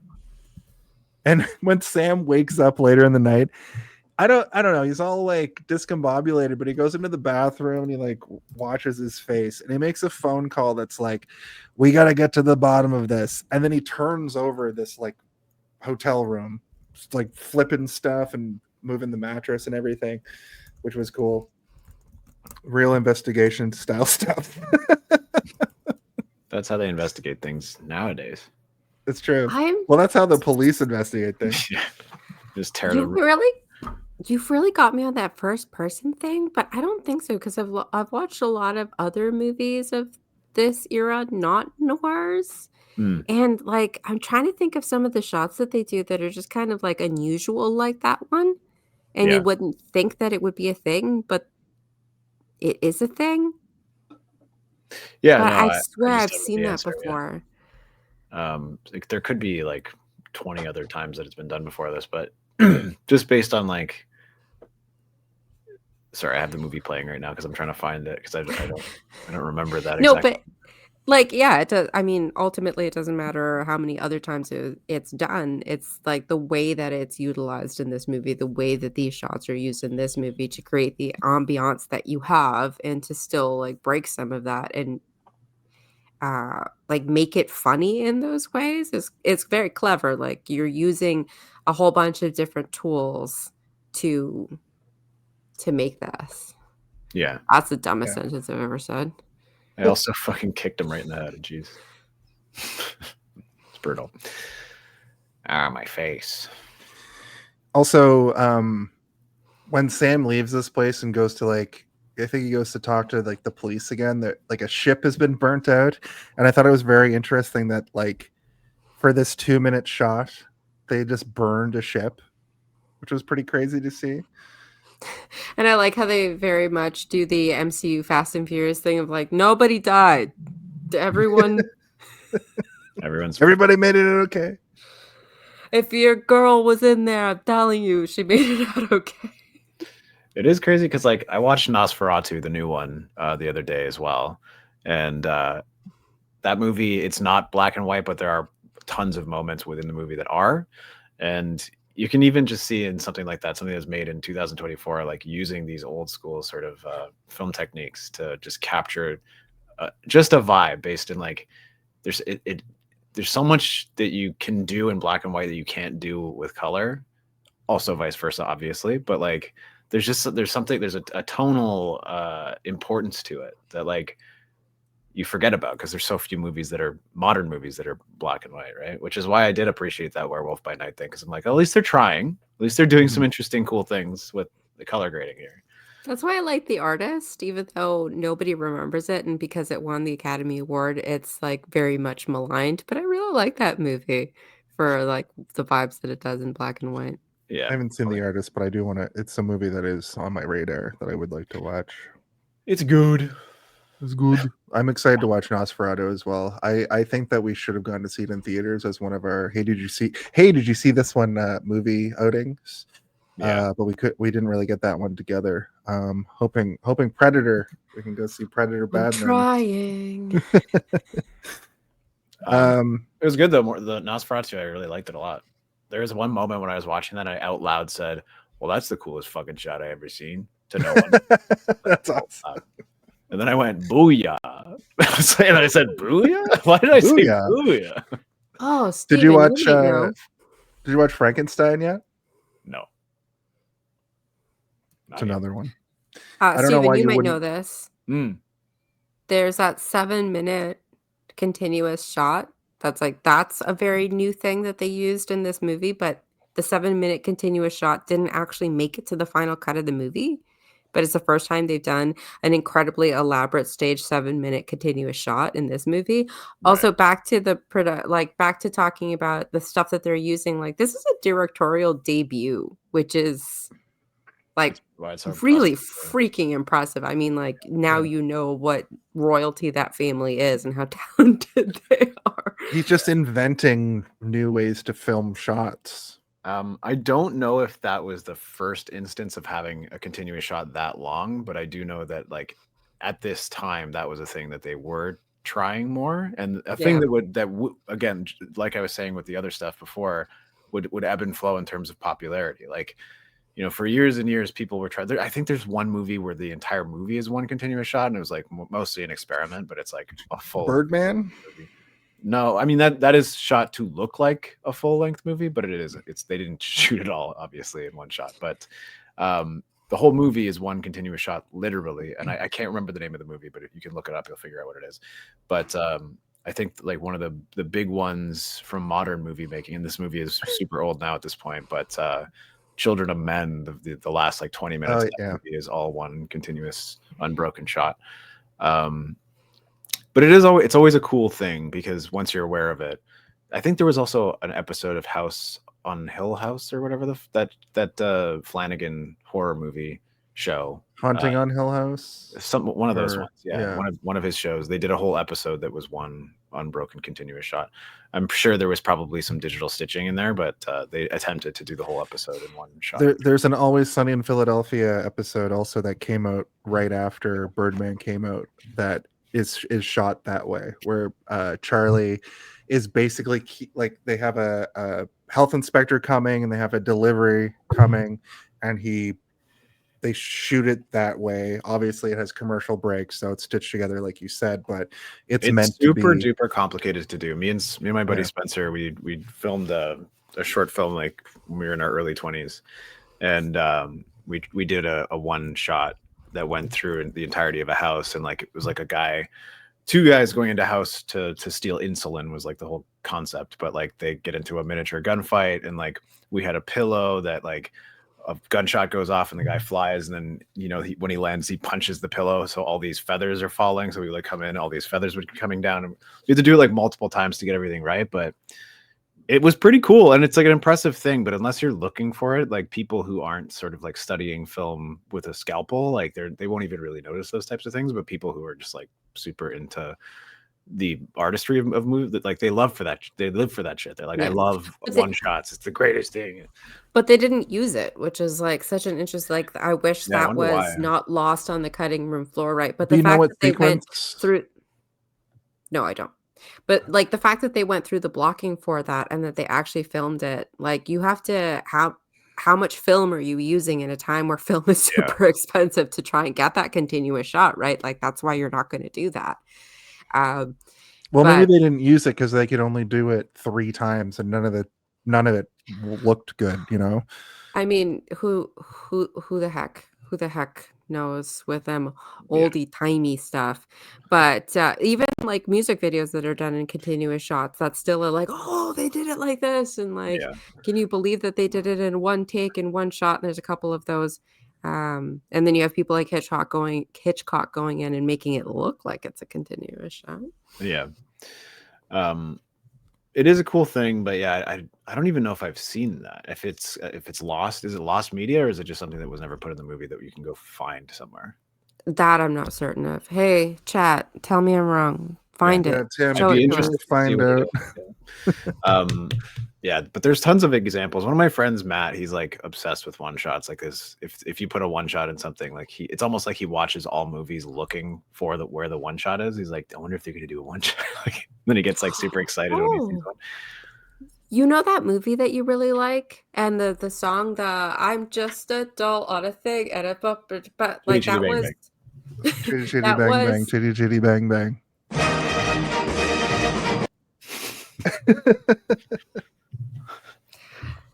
That was her. Here's a good tidbit from Sweetheart Pro Wrestling. Rope is the name of the movie. Yeah. The one where the 2 gays kill a man because their professor teaches them to kill a man. No, that's called Party Monster. No, that's called starring Rope. Macaulay Culkin. I know. I'm kidding. I'm making a joke. Oh, It's called Party comedy. Monster. Same thing, yeah. They kill Fez from. I need No, to but go I'm back and saying- watch that. That's an aside. The, Sorry. the Chitty Chitty Bang Bang thing, that was her first one take at it. She's like, She just did all did it. on the first try. Yeah. That's pretty cool. It's like was Michelle Pfeiffer in Batman Returns. Pfeiffer? Famously she practiced with that bullwhip forever to snap those mannequin heads off, and she did it all in the very first take, and everyone was like, holy shit. But she couldn't come back for reshoots. So when you see Catwoman's head come up at the end, it's just a mannequin. It's a robot. It's just a They're a They little, made a robot. The irony. but this movie. So at the agency, a man shows up with the Falcon. It's Jacoby. He dies. Also, his dad. going back to That's John Huston's dad. what you were talking about, it's interesting that this is like they do like a thing where they pull out like his ID and it's all bloody. That feels like it wouldn't be allowed. It's Because not it on the shows- list. Yeah. It was just Okay. dirt. Black and white, you can't tell what fluid it is. But we know. Mm-hmm. They receive a call from O'Shaughnessy. She's allegedly in danger. So They used to use he chocolate has- syrup for blood back in these days. That's what it was. I mean, that works. That's a good. we did when we blood did a black and white movie when we were in school, and we used chocolate syrup for the blood because we were learning like that was what they use, and it does look better than like fake blood in black and white. Chocolate syrup works better, and then you get to lick chocolate off your face after. It's delicious. Delicious blood. Yeah. This scene was kind I of like confusing for me because I didn't understand what was going on. But when Sam leaves with the package and he goes into like a bus station, and he gives the thing to the guy to like send away, I think, or put in storage. But then he also like writes a letter. I feel like this is like old timey something or other that didn't resonate with me because I didn't really know why he wrote the letter. He also wrote city as part of the address. I don't know. Did you guys clock any of this? Because it was a weird thing that I I thought he feel was like just couriering it to the lady. I thought that okay. I thought he was couriering it to like storage. But what was the letter for? Puts a letter in a mailbox that they do an over the shoulder shot of him like writing the address on. Anyway, I think he he's heads mailing out, it and then he heads to a vacant lot, which is where like the call supposedly came from, the address that he was given. Turns out fake address from O'Shaughnessy. So he's like, well, this is a bust. And when Sam goes home, O'Shaughnessy shows up. She's all just in distress. So all of that was just like he's sent on a wild goose chase after dropping off the alleged Maltese Falcon to the bus station. At the apartment, Gutman, Cairo, and the gunman, they're all there. They underpay Sam for the Falcon. It's a pretty dire situation. Sam says they need a fall guy for the murders, and that's part of the deal, buddy, because since you're gonna lowball me so bad, we want the gunman, Wilbur or Wilmer. I think it was Wilbur. Also, something I thought was funny is like, you know, back in the past, people looked older than they were. This motherfucker he says he's just 26. The gunman, who looks like a 45-year-old man. He's just 26. He'll be fine. He'll be up before we know it. I thought that was interesting. Sam Spade hides the Falcon in a locker at the bus station, then mails the key to his apartment. Oh, the key. Okay. I missed that. Thank you. No But yeah. problem. I'm finding out what Elisha Cook's Jr.'s age was when he did that. The only thing that I took away from him writing the address over the shoulder was he draws his Y's in the most unhinged way I've ever seen someone draw a Y. I was like, what the fuck is that? It's AI. AY. It's AY. I love old stuff where they're like, and she sent it by general post, and I'm like, oh, that would be so cool if you could just do general post now, and just like write a letter and send it to the general post, and someone just You picks it could. up and they know that It's it's gonna there. bounce back though. Yeah, that's not what I'm saying. I know. Haha. But then like the scroll at the beginning also was just, I was like, did Star Wars come from this? Is that why there are scrolls in Star Wars? From Could old be. movies like this? Yeah, well, yeah, I mean that's one of the main reasons. Yeah, but like there were scrolls in like the serials. Oh no, I meant this era of like how that's a common thing that you get. Like there's a scroll at the beginning of Wizard of Oz. There's a scroll. Absolutely, everything in Star Wars is from George Lucas's childhood, and which this would have been a part of it. That right, like Yeah, there's definitely elements of Maltese Falcon in Star Wars. He was 37. But he says he's just 26. Yeah. He might just be playing shitting on him. Yeah. Or it's the like 90210 thing. 90210.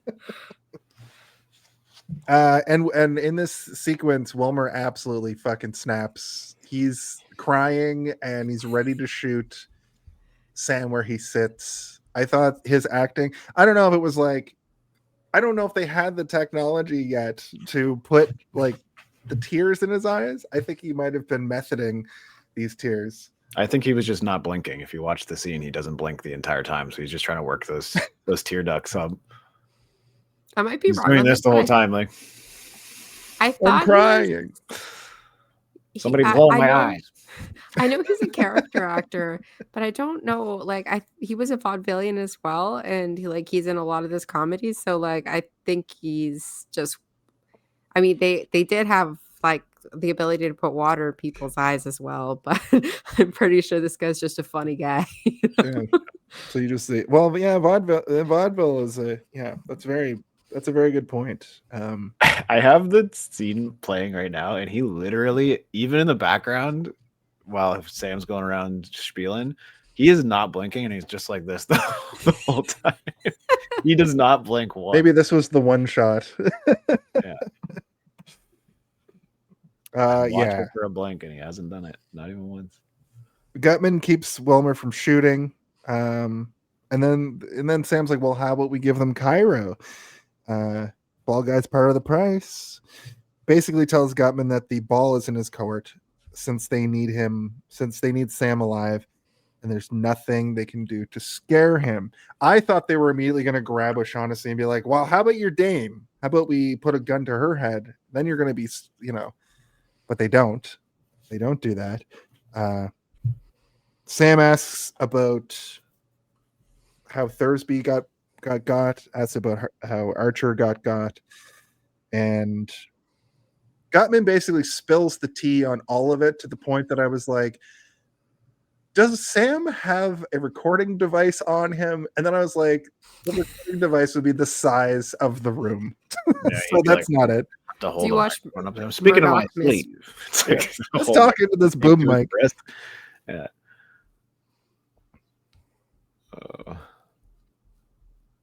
Yeah. So I got pretty hung up on that for a little bit.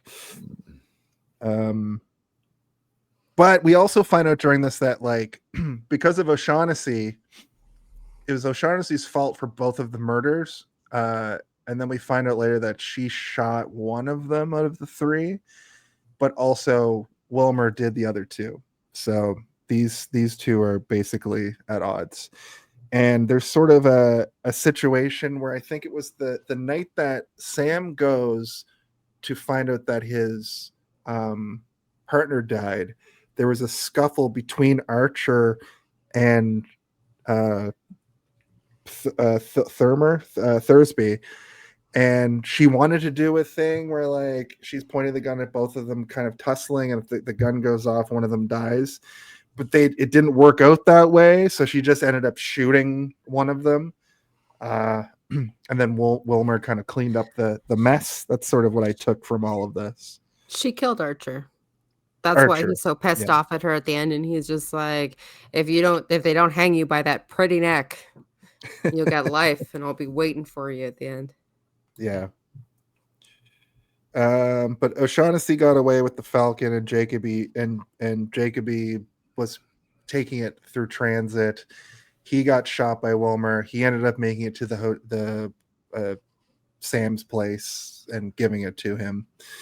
And they knocked out Sam because he was just kind of like annoying and kind of just like, we're gonna knock you out, and then we're gonna go try to intercept the Falcon. And the reason we drugged you is because you're basically just you're not supposed to be part of this, man. Batman shit.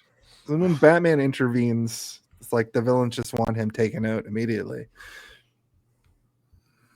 They also torched the boat looking for the Falcon, we find out. Yeah, and Jacob was the guy, and he was also shot by Wilbur. So, interestingly, we do get a classic, one of these. If you'll just hold with me here for a second, you'll find it. That's when they said the name of the movie in the movie. They skirt around saying Maltese Falcon so much that I didn't think it was going to happen. But Gutman almost looks down the barrel of the camera and says, "The Maltese Falcon." And I thought that was great. There's only one Maltese dingus. Falcon. Pardon? The dingus. He keeps calling it that. Yeah. And he's like, Wilbur's my son, but if you need to kill him, we can always get more sons. So Gutman hands over the money. He does there's a little comedy bit where he like withholds a little bit of the money. Like, if you'll notice, though, there's a bill missing. Sam, you clearly stole the money. And Sam's like, no, you took the money. And he's like, ha ha ha, and pulls out the most crumpled bill I think I've ever seen in existence. And he unravels it. It's like, ha ha, you've also seen through that trick, that clever ploy. I laughed out loud at that. I couldn't help when he gave the envelope to O'Shaughnessy. All I could think in my head was, I put the necklace in the coat and I put the coat on her. Like, I was like, she's gonna walk away with that, isn't she? She's gonna. So I started making up stuff that I thought was gonna happen. Oh, I just got myself real bad in the elbow. So I guess I made the movie more exciting for myself by trying to anticipate how they were going to screw him over or screw each other over. You put the diamond in the cup. That's apt, because Gutman does the thing I was talking about earlier where he just talks and talks and talks and talks about his grand scheme. Very villain stuff. But then at the end of the scene, when he hands over the money and they take out the Falcon and he chips away at it and discovers that it's just lead. Also, it's just lead? What are you talking about? You've scraped lead all over this room. All these people got cancer.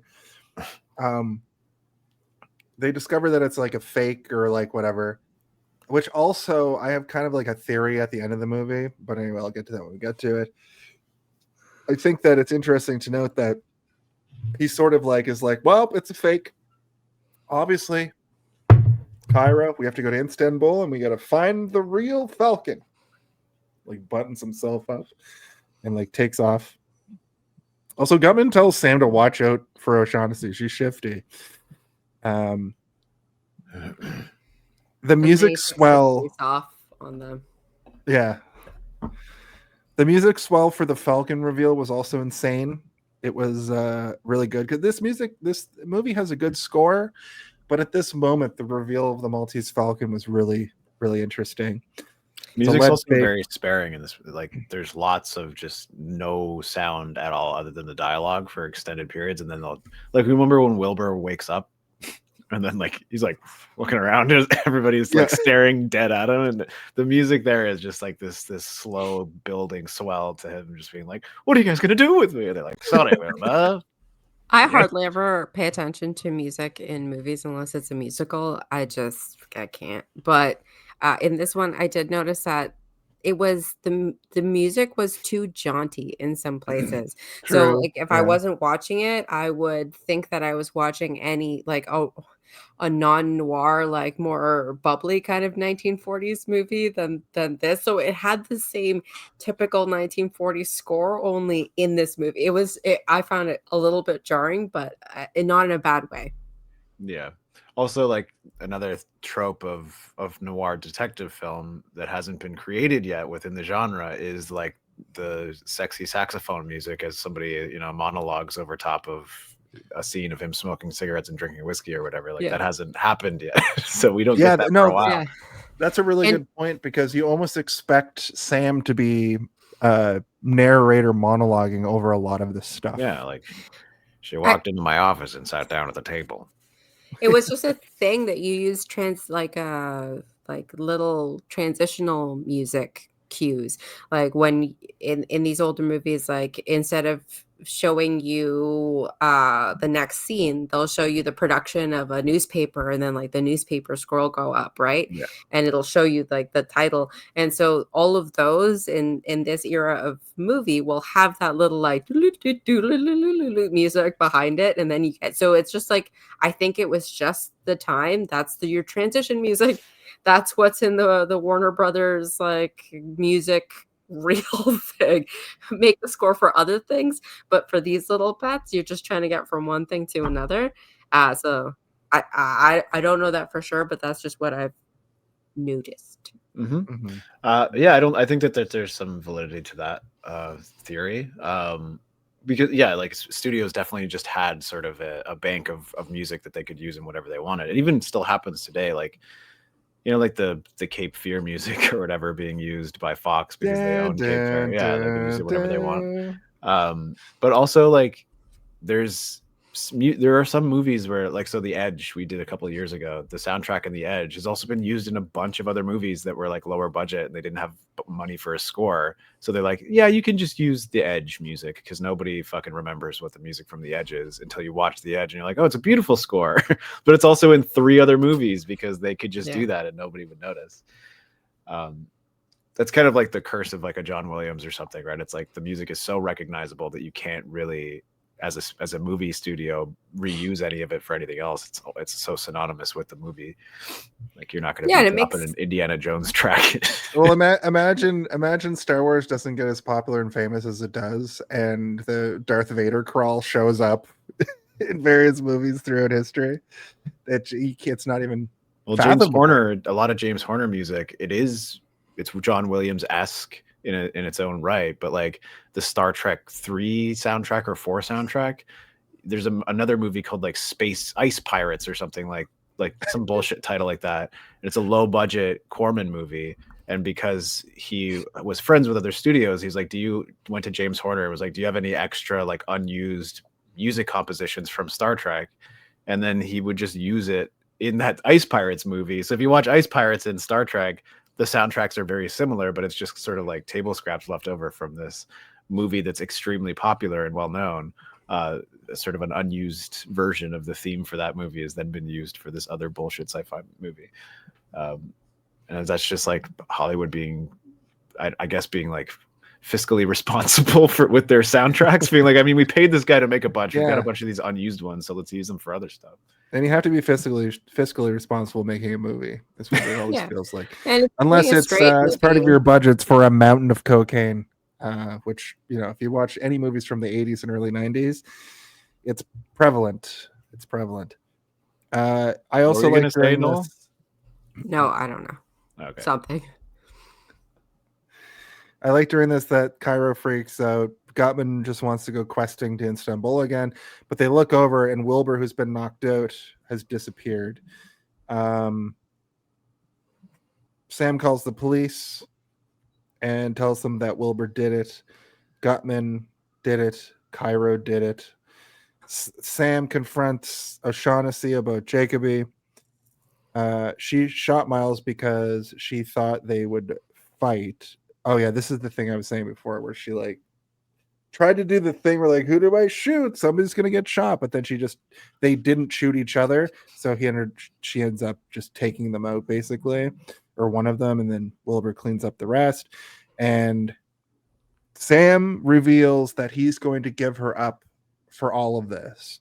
And they sort of have a final moment where he's like, look, a guy has to have a code, and we're in love or whatever, but that doesn't supersede the fact that you did murders, you were a accessory to this grand scheme, and they'll go easy on you, and also you're only going to be away for 20 years. You'll be fine unless they hang you by that pretty little neck, which was a funny thing. Forgot that he turns into the Joker. Yeah. And she also was trying various tactics. She's going through her Rolodex of tactics to like persuade him into not doing it. But the thing is like he's been seeing through her from the start. Like I noticed, or I pointed it out earlier, that he literally like is like, you're laying it on too thick, man. You gotta take it down a couple notches. And he's got to get the killer because his partner was killed, and you're an accessory to that crime. If not, I did it directly. So he's got to get the killer. And with O'Shaughnessy, they have stuff on each other. And there's another little bit where it's like, she's like, well, why don't we just run away together? Like, we're in love. We've got the Falcon, the lead Falcon. And he's like, yeah, you have stuff on me and I have stuff on you. So at any time you could use your stuff on me, and you can't trust me either because I have stuff on you that I could use on you. So it's never going to work out. So basically the lead Falcon sounds like a shitty Iron Man villain.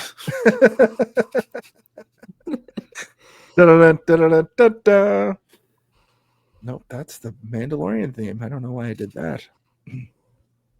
But you're right.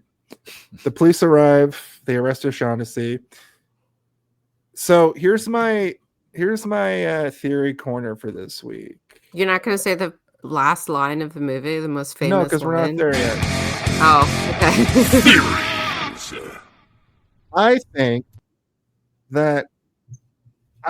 that they didn't dig far enough into the Falcon, and the Falcon is actually the Falcon of Lorre. And he sees something, because when he's walking out with it, I feel like he ultimately got the prize. And I think that he sees something in it. I think he sees a tinge of gold or something. And he's like, oh, it is the Falcon of Lorre. That's just a theory. That's also why I think that this movie is so like prominent in this mystery that this movie has been for almost 100 years. And I think when you were going to film school, Stephen, was there ever a discussion to that sort of element, that the Falcon is actually the Falcon they were discussing throughout the whole movie? No, I think we all just kind of agreed that it's meant to be ambiguous. So it's kind of whatever you want it to be. It's sort of like the sled in Citizen Kane, where it's like, yeah, okay, what does it represent? I think it's just a MacGuffin. It's like the ultimate MacGuffin. Yeah. Like they even call it a dingus, which is you got your dingus MacGuffin. Yeah. So I don't think it's supposed to be anything other than the thing that they're looking for. The narrative push. Yeah, it's just there to have this whole story facilitated around it. And from the story that Gutman says that, oh, right, of course, this was never the real one. The guy who I got to do it 2 beats ago over there to get it took it because he knew what it was worth. And this, of course, is the fake. And I've been chasing after a fake for a while. So I kind of assumed that that was probably real, so that this one could just be like an object, an empty object that people have obsessed about that's not a thing, right? Yeah. That's true. I was reading that this movie kind of represents like pining after stuff. It sort of represents. I had a note here about it. Yeah, in school they would avoid having conversations about that sort of literal stuff because you're supposed to be learning about like, what does this shot represent? What does the item represent as part of the narrative deeper than that, not necessarily like the literal statue, but like what is the statue itself meant to be within the movie, not necessarily like is it real, is it not real. But it's because it was more like a theory of film course that we studied this movie, and not necessarily like the technicality, sort of like structure and that kind of Yeah, My it represents degree- charisma, cynicism, and a personal code, and It's illusion, from desire, the greed, Tempest. betrayal, those sorts of things. Yeah. the line is from, so like it really is a MacGuffin and an empty thing, because the last line is from the Tempest when they're talking about how like none of this is real. right.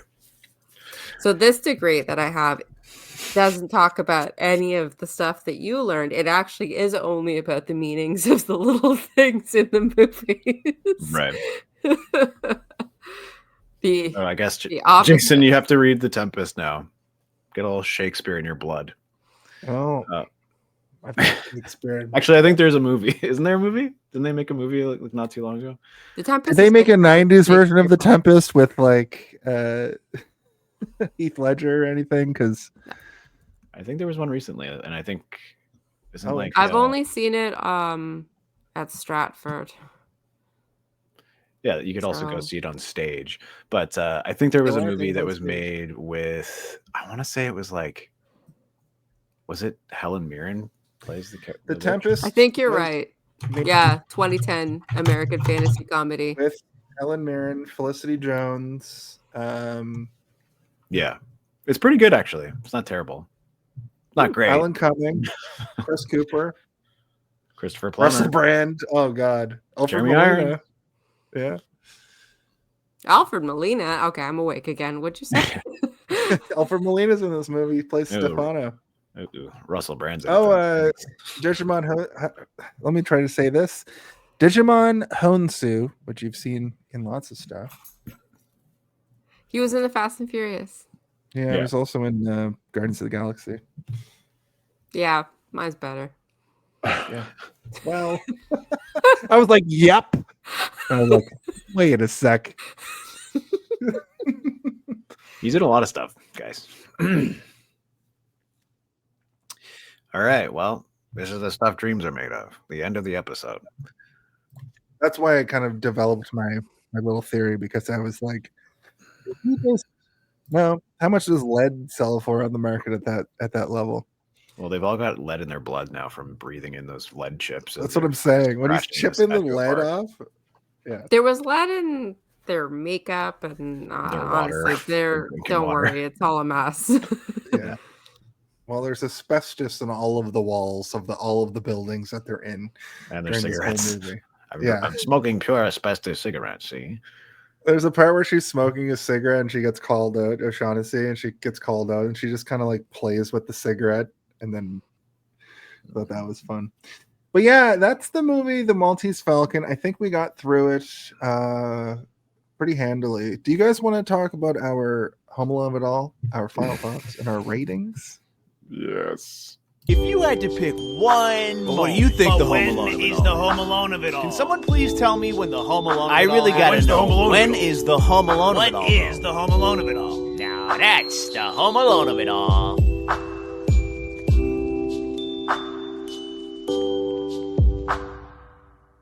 Do you want to realize we didn't do this week?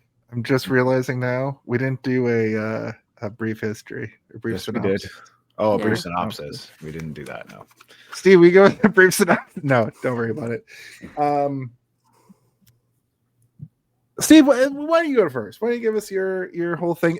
Just before you do that, Noel, you've been here 1,000 times, but I will say the brief history is earlier The segment. Home that we Alone did. of it all. Yeah. The Home Alone of it all is the idea that Kevin McAllister slaps down the blueprint in the movie Home Alone, and that's sort of the part we're all there to see. That transcends to where we're at watching movies now. All movies sort of have that idea that you're there to see this particular part. It can also be your favorite part of the movie. Sometimes it's just the third act. But yes, Steven, please. The floor is yours. My Home Alone of it all is more so just my favorite part of the movie, which is when they knock out Wilbur and then he wakes up and they're all staring at him because he's going to be the fall man. And this is kind of the point of the movie where I just like the way it's shot for one. I like how they all get an individual sort of, it's almost like a poster shot where it's like if they were to make this movie now, this would be like sort of like the individual character posters that they do for like ensemble cast movies and stuff. It's also the moment where you realize that like, oh, everybody in this movie's a villain. Like nobody is a good guy.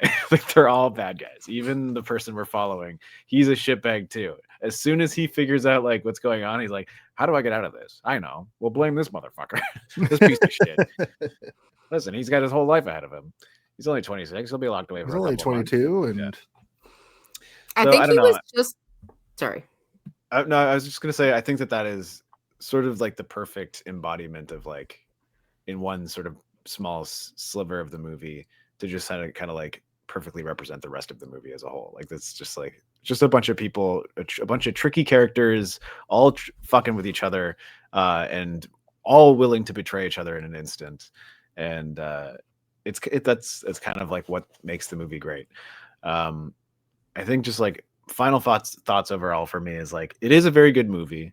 As Jason says, it can be dry and boring, but if you're in the mood to watch a piece of film history, this is an important part of it.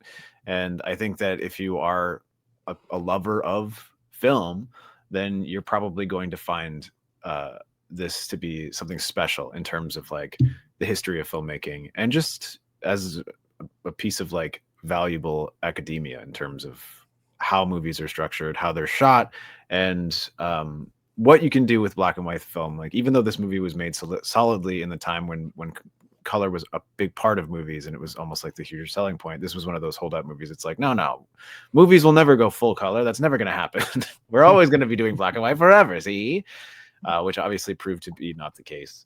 But yeah, I think it's something special. And when I was learning about film, this was one of the ones that stood out to me as my favorites in terms of the ones that were required watching in these classes that you take. It was one that I saw and was like, I'm glad they made us watch that one because I probably wouldn't have gone out of my way to watch it on my own otherwise. I can't say the same for all of the other movies that we watched in those classes, but like there's a couple that, you know, I watched when I was learning about them and I've never watched again. So like Citizen Kane or Battleship Potemkin, or The Bicycle Thief, like those things, they're all important pieces of film history, but they're not things that spoke to me as a person who loves movies. And this one does. There's other stuff like Meet Me in St. Louis and stuff where I'm like, Meet Me in St. Louis. I watch that every once in a while because I like it. At the fair because 2D is crazy. And also rock Halloween with the trolley, ding ding ding with the yeah, I like that movie as well. Anyway, really, I have it on my phone. We can watch it right now. No, I'm good. Let's play the whole movie. Okay. Like 4 hours long. Anyway, I would recommend this movie if nothing more than to just witness a piece of like film history that I think is particularly important to the medium. Yeah, if I had to give it a rating, I would give it a solid stare down as you walk into my office and offer me a job for $5,000 to find your missing sister. I'll take the case.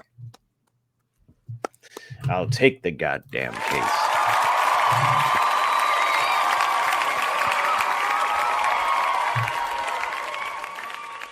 Yeah, that's pretty good. Thank you, Steve. How about you, Noel? So the Home Alone of it all, I will never understand. I'll never get it. I'll never understand. And I think part of it is because I'm an idiot and I don't like consume movies. Just your favorite that part of the way. movie. Yeah, That's my when problem. it ramps up at that point.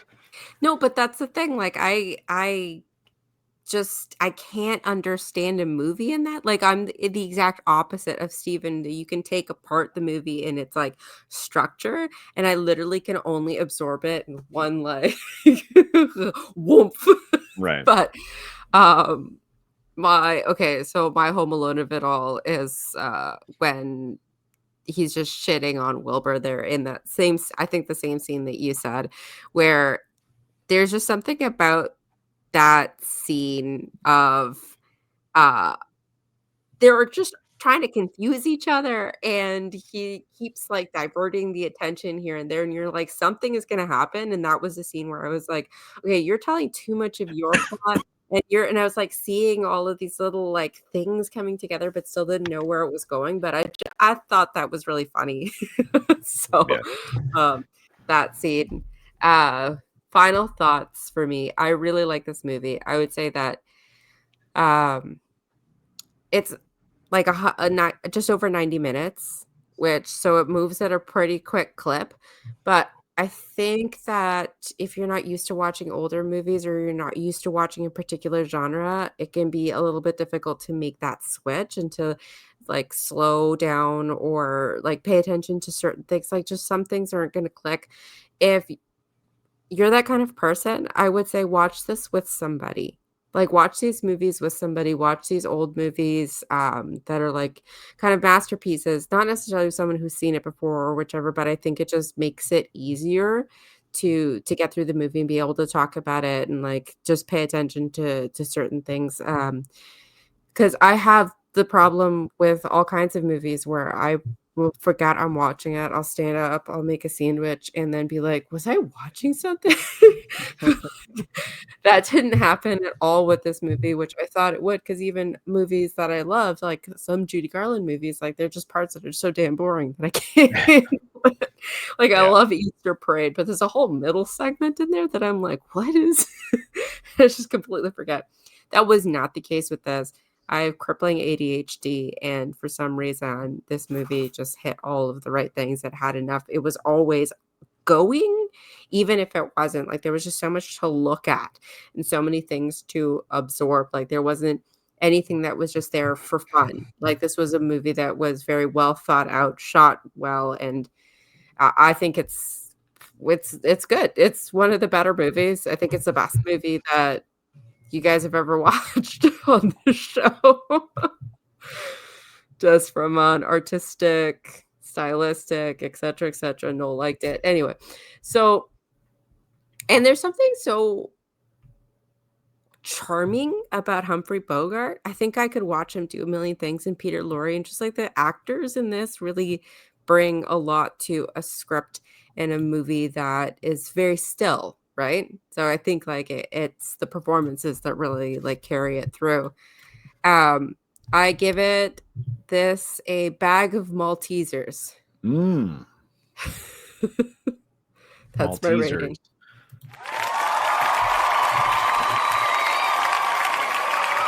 Pretty good. That's almost where I went with it as well. Yeah, and that's good. My Home Alone of it all for this week is basically when Gutman shows up and Gutman's story arc. I really had a good time with that Gutman. He's great. Gutman sounds like a shitty Batman villain. Or just like a Batman the Animated Series villain on a filler episode. You'll never get away with this Gutman. Oh, won't I, Batman? Like gunk. Yes. Agreed. Hey, what's up, Tim? Yep, you're home in time for the Home Alone of it all. This is my final thought. The film is fun, but oh so dry. I think that I was kind of alluding to this earlier that like I perceive movies to be boring like this because I don't necessarily have all of the facts, so to speak. So when I'm watching it, if I don't watch it with an analytical eye, I just take it at the face value of it being an old, boring movie. But through watching it, like honing in on the performances and the excellent cinematography and the like realizing what it really means for film and what it means to create new shots and create new genre, that's really what I think the draw for this movie is. It pushes the idea of movie evolution when you watch it nearly 100 years later. So that's what I really enjoyed about it, despite the fact that a lot of it is a very antiquated. And I really enjoyed Humphrey Bogart's performance. Like he's such a good, like he was like made to do this specific role. I know that he did a lot more and a lot more different roles, but I'll always see him as wearing a fedora and a trench coat and being like, the night was dark and I had to know what this woman was all about as she came into my office. It wasn't going to be easy. I knew it was going to be hard. That kind of thing, which is a thing that he definitely said. Nope. Anyway, I'm glad that I got to see him act. I give this movie a 4 out of 5 because, again, I didn't think this movie was boring. I thought that it was just dry and it was difficult for me to get into that headspace. But once I was in that headspace, I was all in. I give this movie, you chip away the lead, the enamel, and it turns out it is actually gold with a whole bunch of gems and diamonds all over it. It's a golden dingus underneath. Ding dong, dingity ding. You got your dingus. All right, cool. Clap for me, fans. But yeah, we made it. We made it through. Here's the thing. I'm gonna take that with me for the whole weekend. I'll be thinking about that, and it'll make me happy. That's excellent. But we do have to do some plugs. All right, let me just plug this in right here and.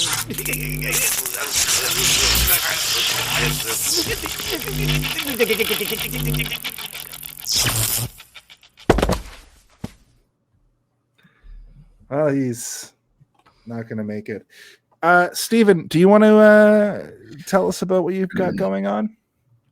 Yeah, so I am Steven Bubba Blackfly Waters, and you can find me on Instagram at Bubba Blackfly, and you can also find me as the voice narrator and character voices of Darth Theorist, a YouTube channel, as well as the Three-Eyed Theorist, another YouTube channel, where we tell stories, and I do lots of crazy voices, and you might like it. Check it out. Also Stanland, the audio podcast comedy miniseries fantasy story. It's a fun, basically like an audio play, and I do a bunch of voices in that, and I'm currently editing the next miniseries, which is lots of fun. I should have this first episode of that done tomorrow, and it is supposed to be coming out on Tuesday, I believe. But right now there's a teaser you can check out on anywhere the podcasts are available. If you just search Stanland, it's called Zingia Now, and it is sort of like almost like a political podcast where there's a wizard and he brings on a bunch of political figures to discuss things on his podcast called Zingia Now. And I play a couple of characters in that one, and I hope you all check it out because it's pretty funny. It's pretty funny. Very amusing. And that's, Awesome. that's all I've got. Noel, do you have anything to promote? I have to promote this dog, who's the cutest thing in the world. Speedy. Crypto. No, I'd just like to thank you both for having this incredible show. What was it? 2 years, 5 years, 10 years, 500 episodes, 6,000 episodes that you've done. All of that. Yeah. All of it. Yeah, thanks so much for having me. I had a great time, and I'm really glad I got to watch this movie. Like, I'm glad that I did it for this. Is it like I think I'm a better person for it. I think we're all better people, and like the real story was the friends we made along the way. Of course. But I guess once I get through this midterm and exam period, we are cooking something up. So we can't announce anything, but we are cooking something up, a show, a production of these guys, me, perhaps someone else, perhaps this dog, but more to come on that. True. Well, thank you, Noel. You're welcome back whenever you'd like to come back, and we'll see you real soon, hopefully. Tomorrow. Yep. Again. Yep. You can find this show each and every week right here on Twitch, Facebook, and YouTube. It happens on Thursdays at 8 p.m. We have some great stuff coming up. This month is Noirvember. Next month, we're going back to our roots again for some spooky Christmas. You can find me as the announcer for Super Kick Wrestling here in Toronto. We have a show on the 20th of November. And outside of that, that's pretty much it. You know, I'm not going to get into the nitty gritty of this show because you guys all know where to find it, and it, you know, comes out on the weekend for video on demand. But to just sort of round it out, I'd like to let everybody know as well that we have T-shirts. You can buy them. We have the Corporal Tunnel Syndrome, which is a part of our James Bond month, our big book of British Bonds. This was created in part by the show, and Stephen illustrated it to make this Bond villain. We have also the Howie Mandela effect, when you forget all of it, but you know, Howie Mandela's still there. We also have the Grimoire Familiar Killers t-shirt that you can get. We're going to have a new version of this probably in the spring to represent the new movies we're covering. We've got the Eldritch Millennial, of course. We've got... It's just too funny. That's just Steve. Mm-hmm. We've got Kill-Aid.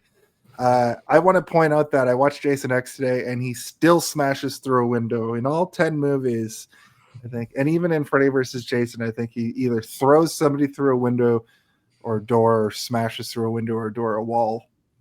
And of course, Twinkerbell, fan favorite. I'd like to thank everybody for watching tonight. And Noel, look, I know you've been here enough times to know at this point that... Wait, where the fuck? Actually, Steve, you're going to have to do it. I can't scroll. I can't scroll. If you could click on the, I think it's called Noir Video 2025 or something like that. But Noel, you have to ask one question that needs to be asked each and every week. Could you please do it for us right now? Hey, did you see this one?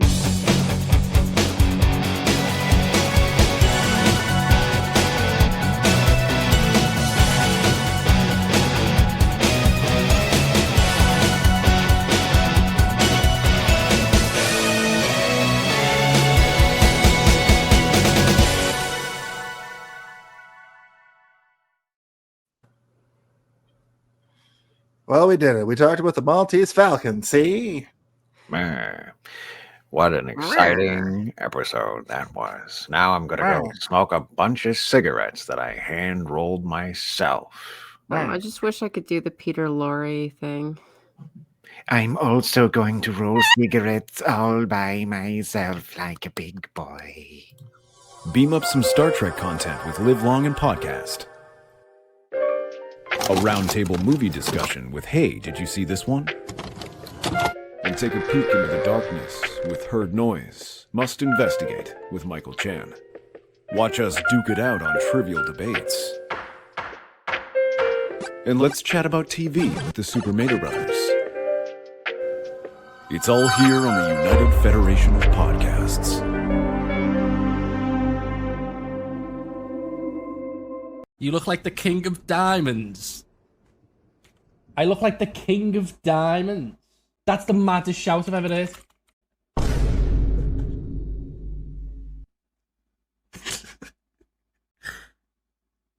I've been done, you know.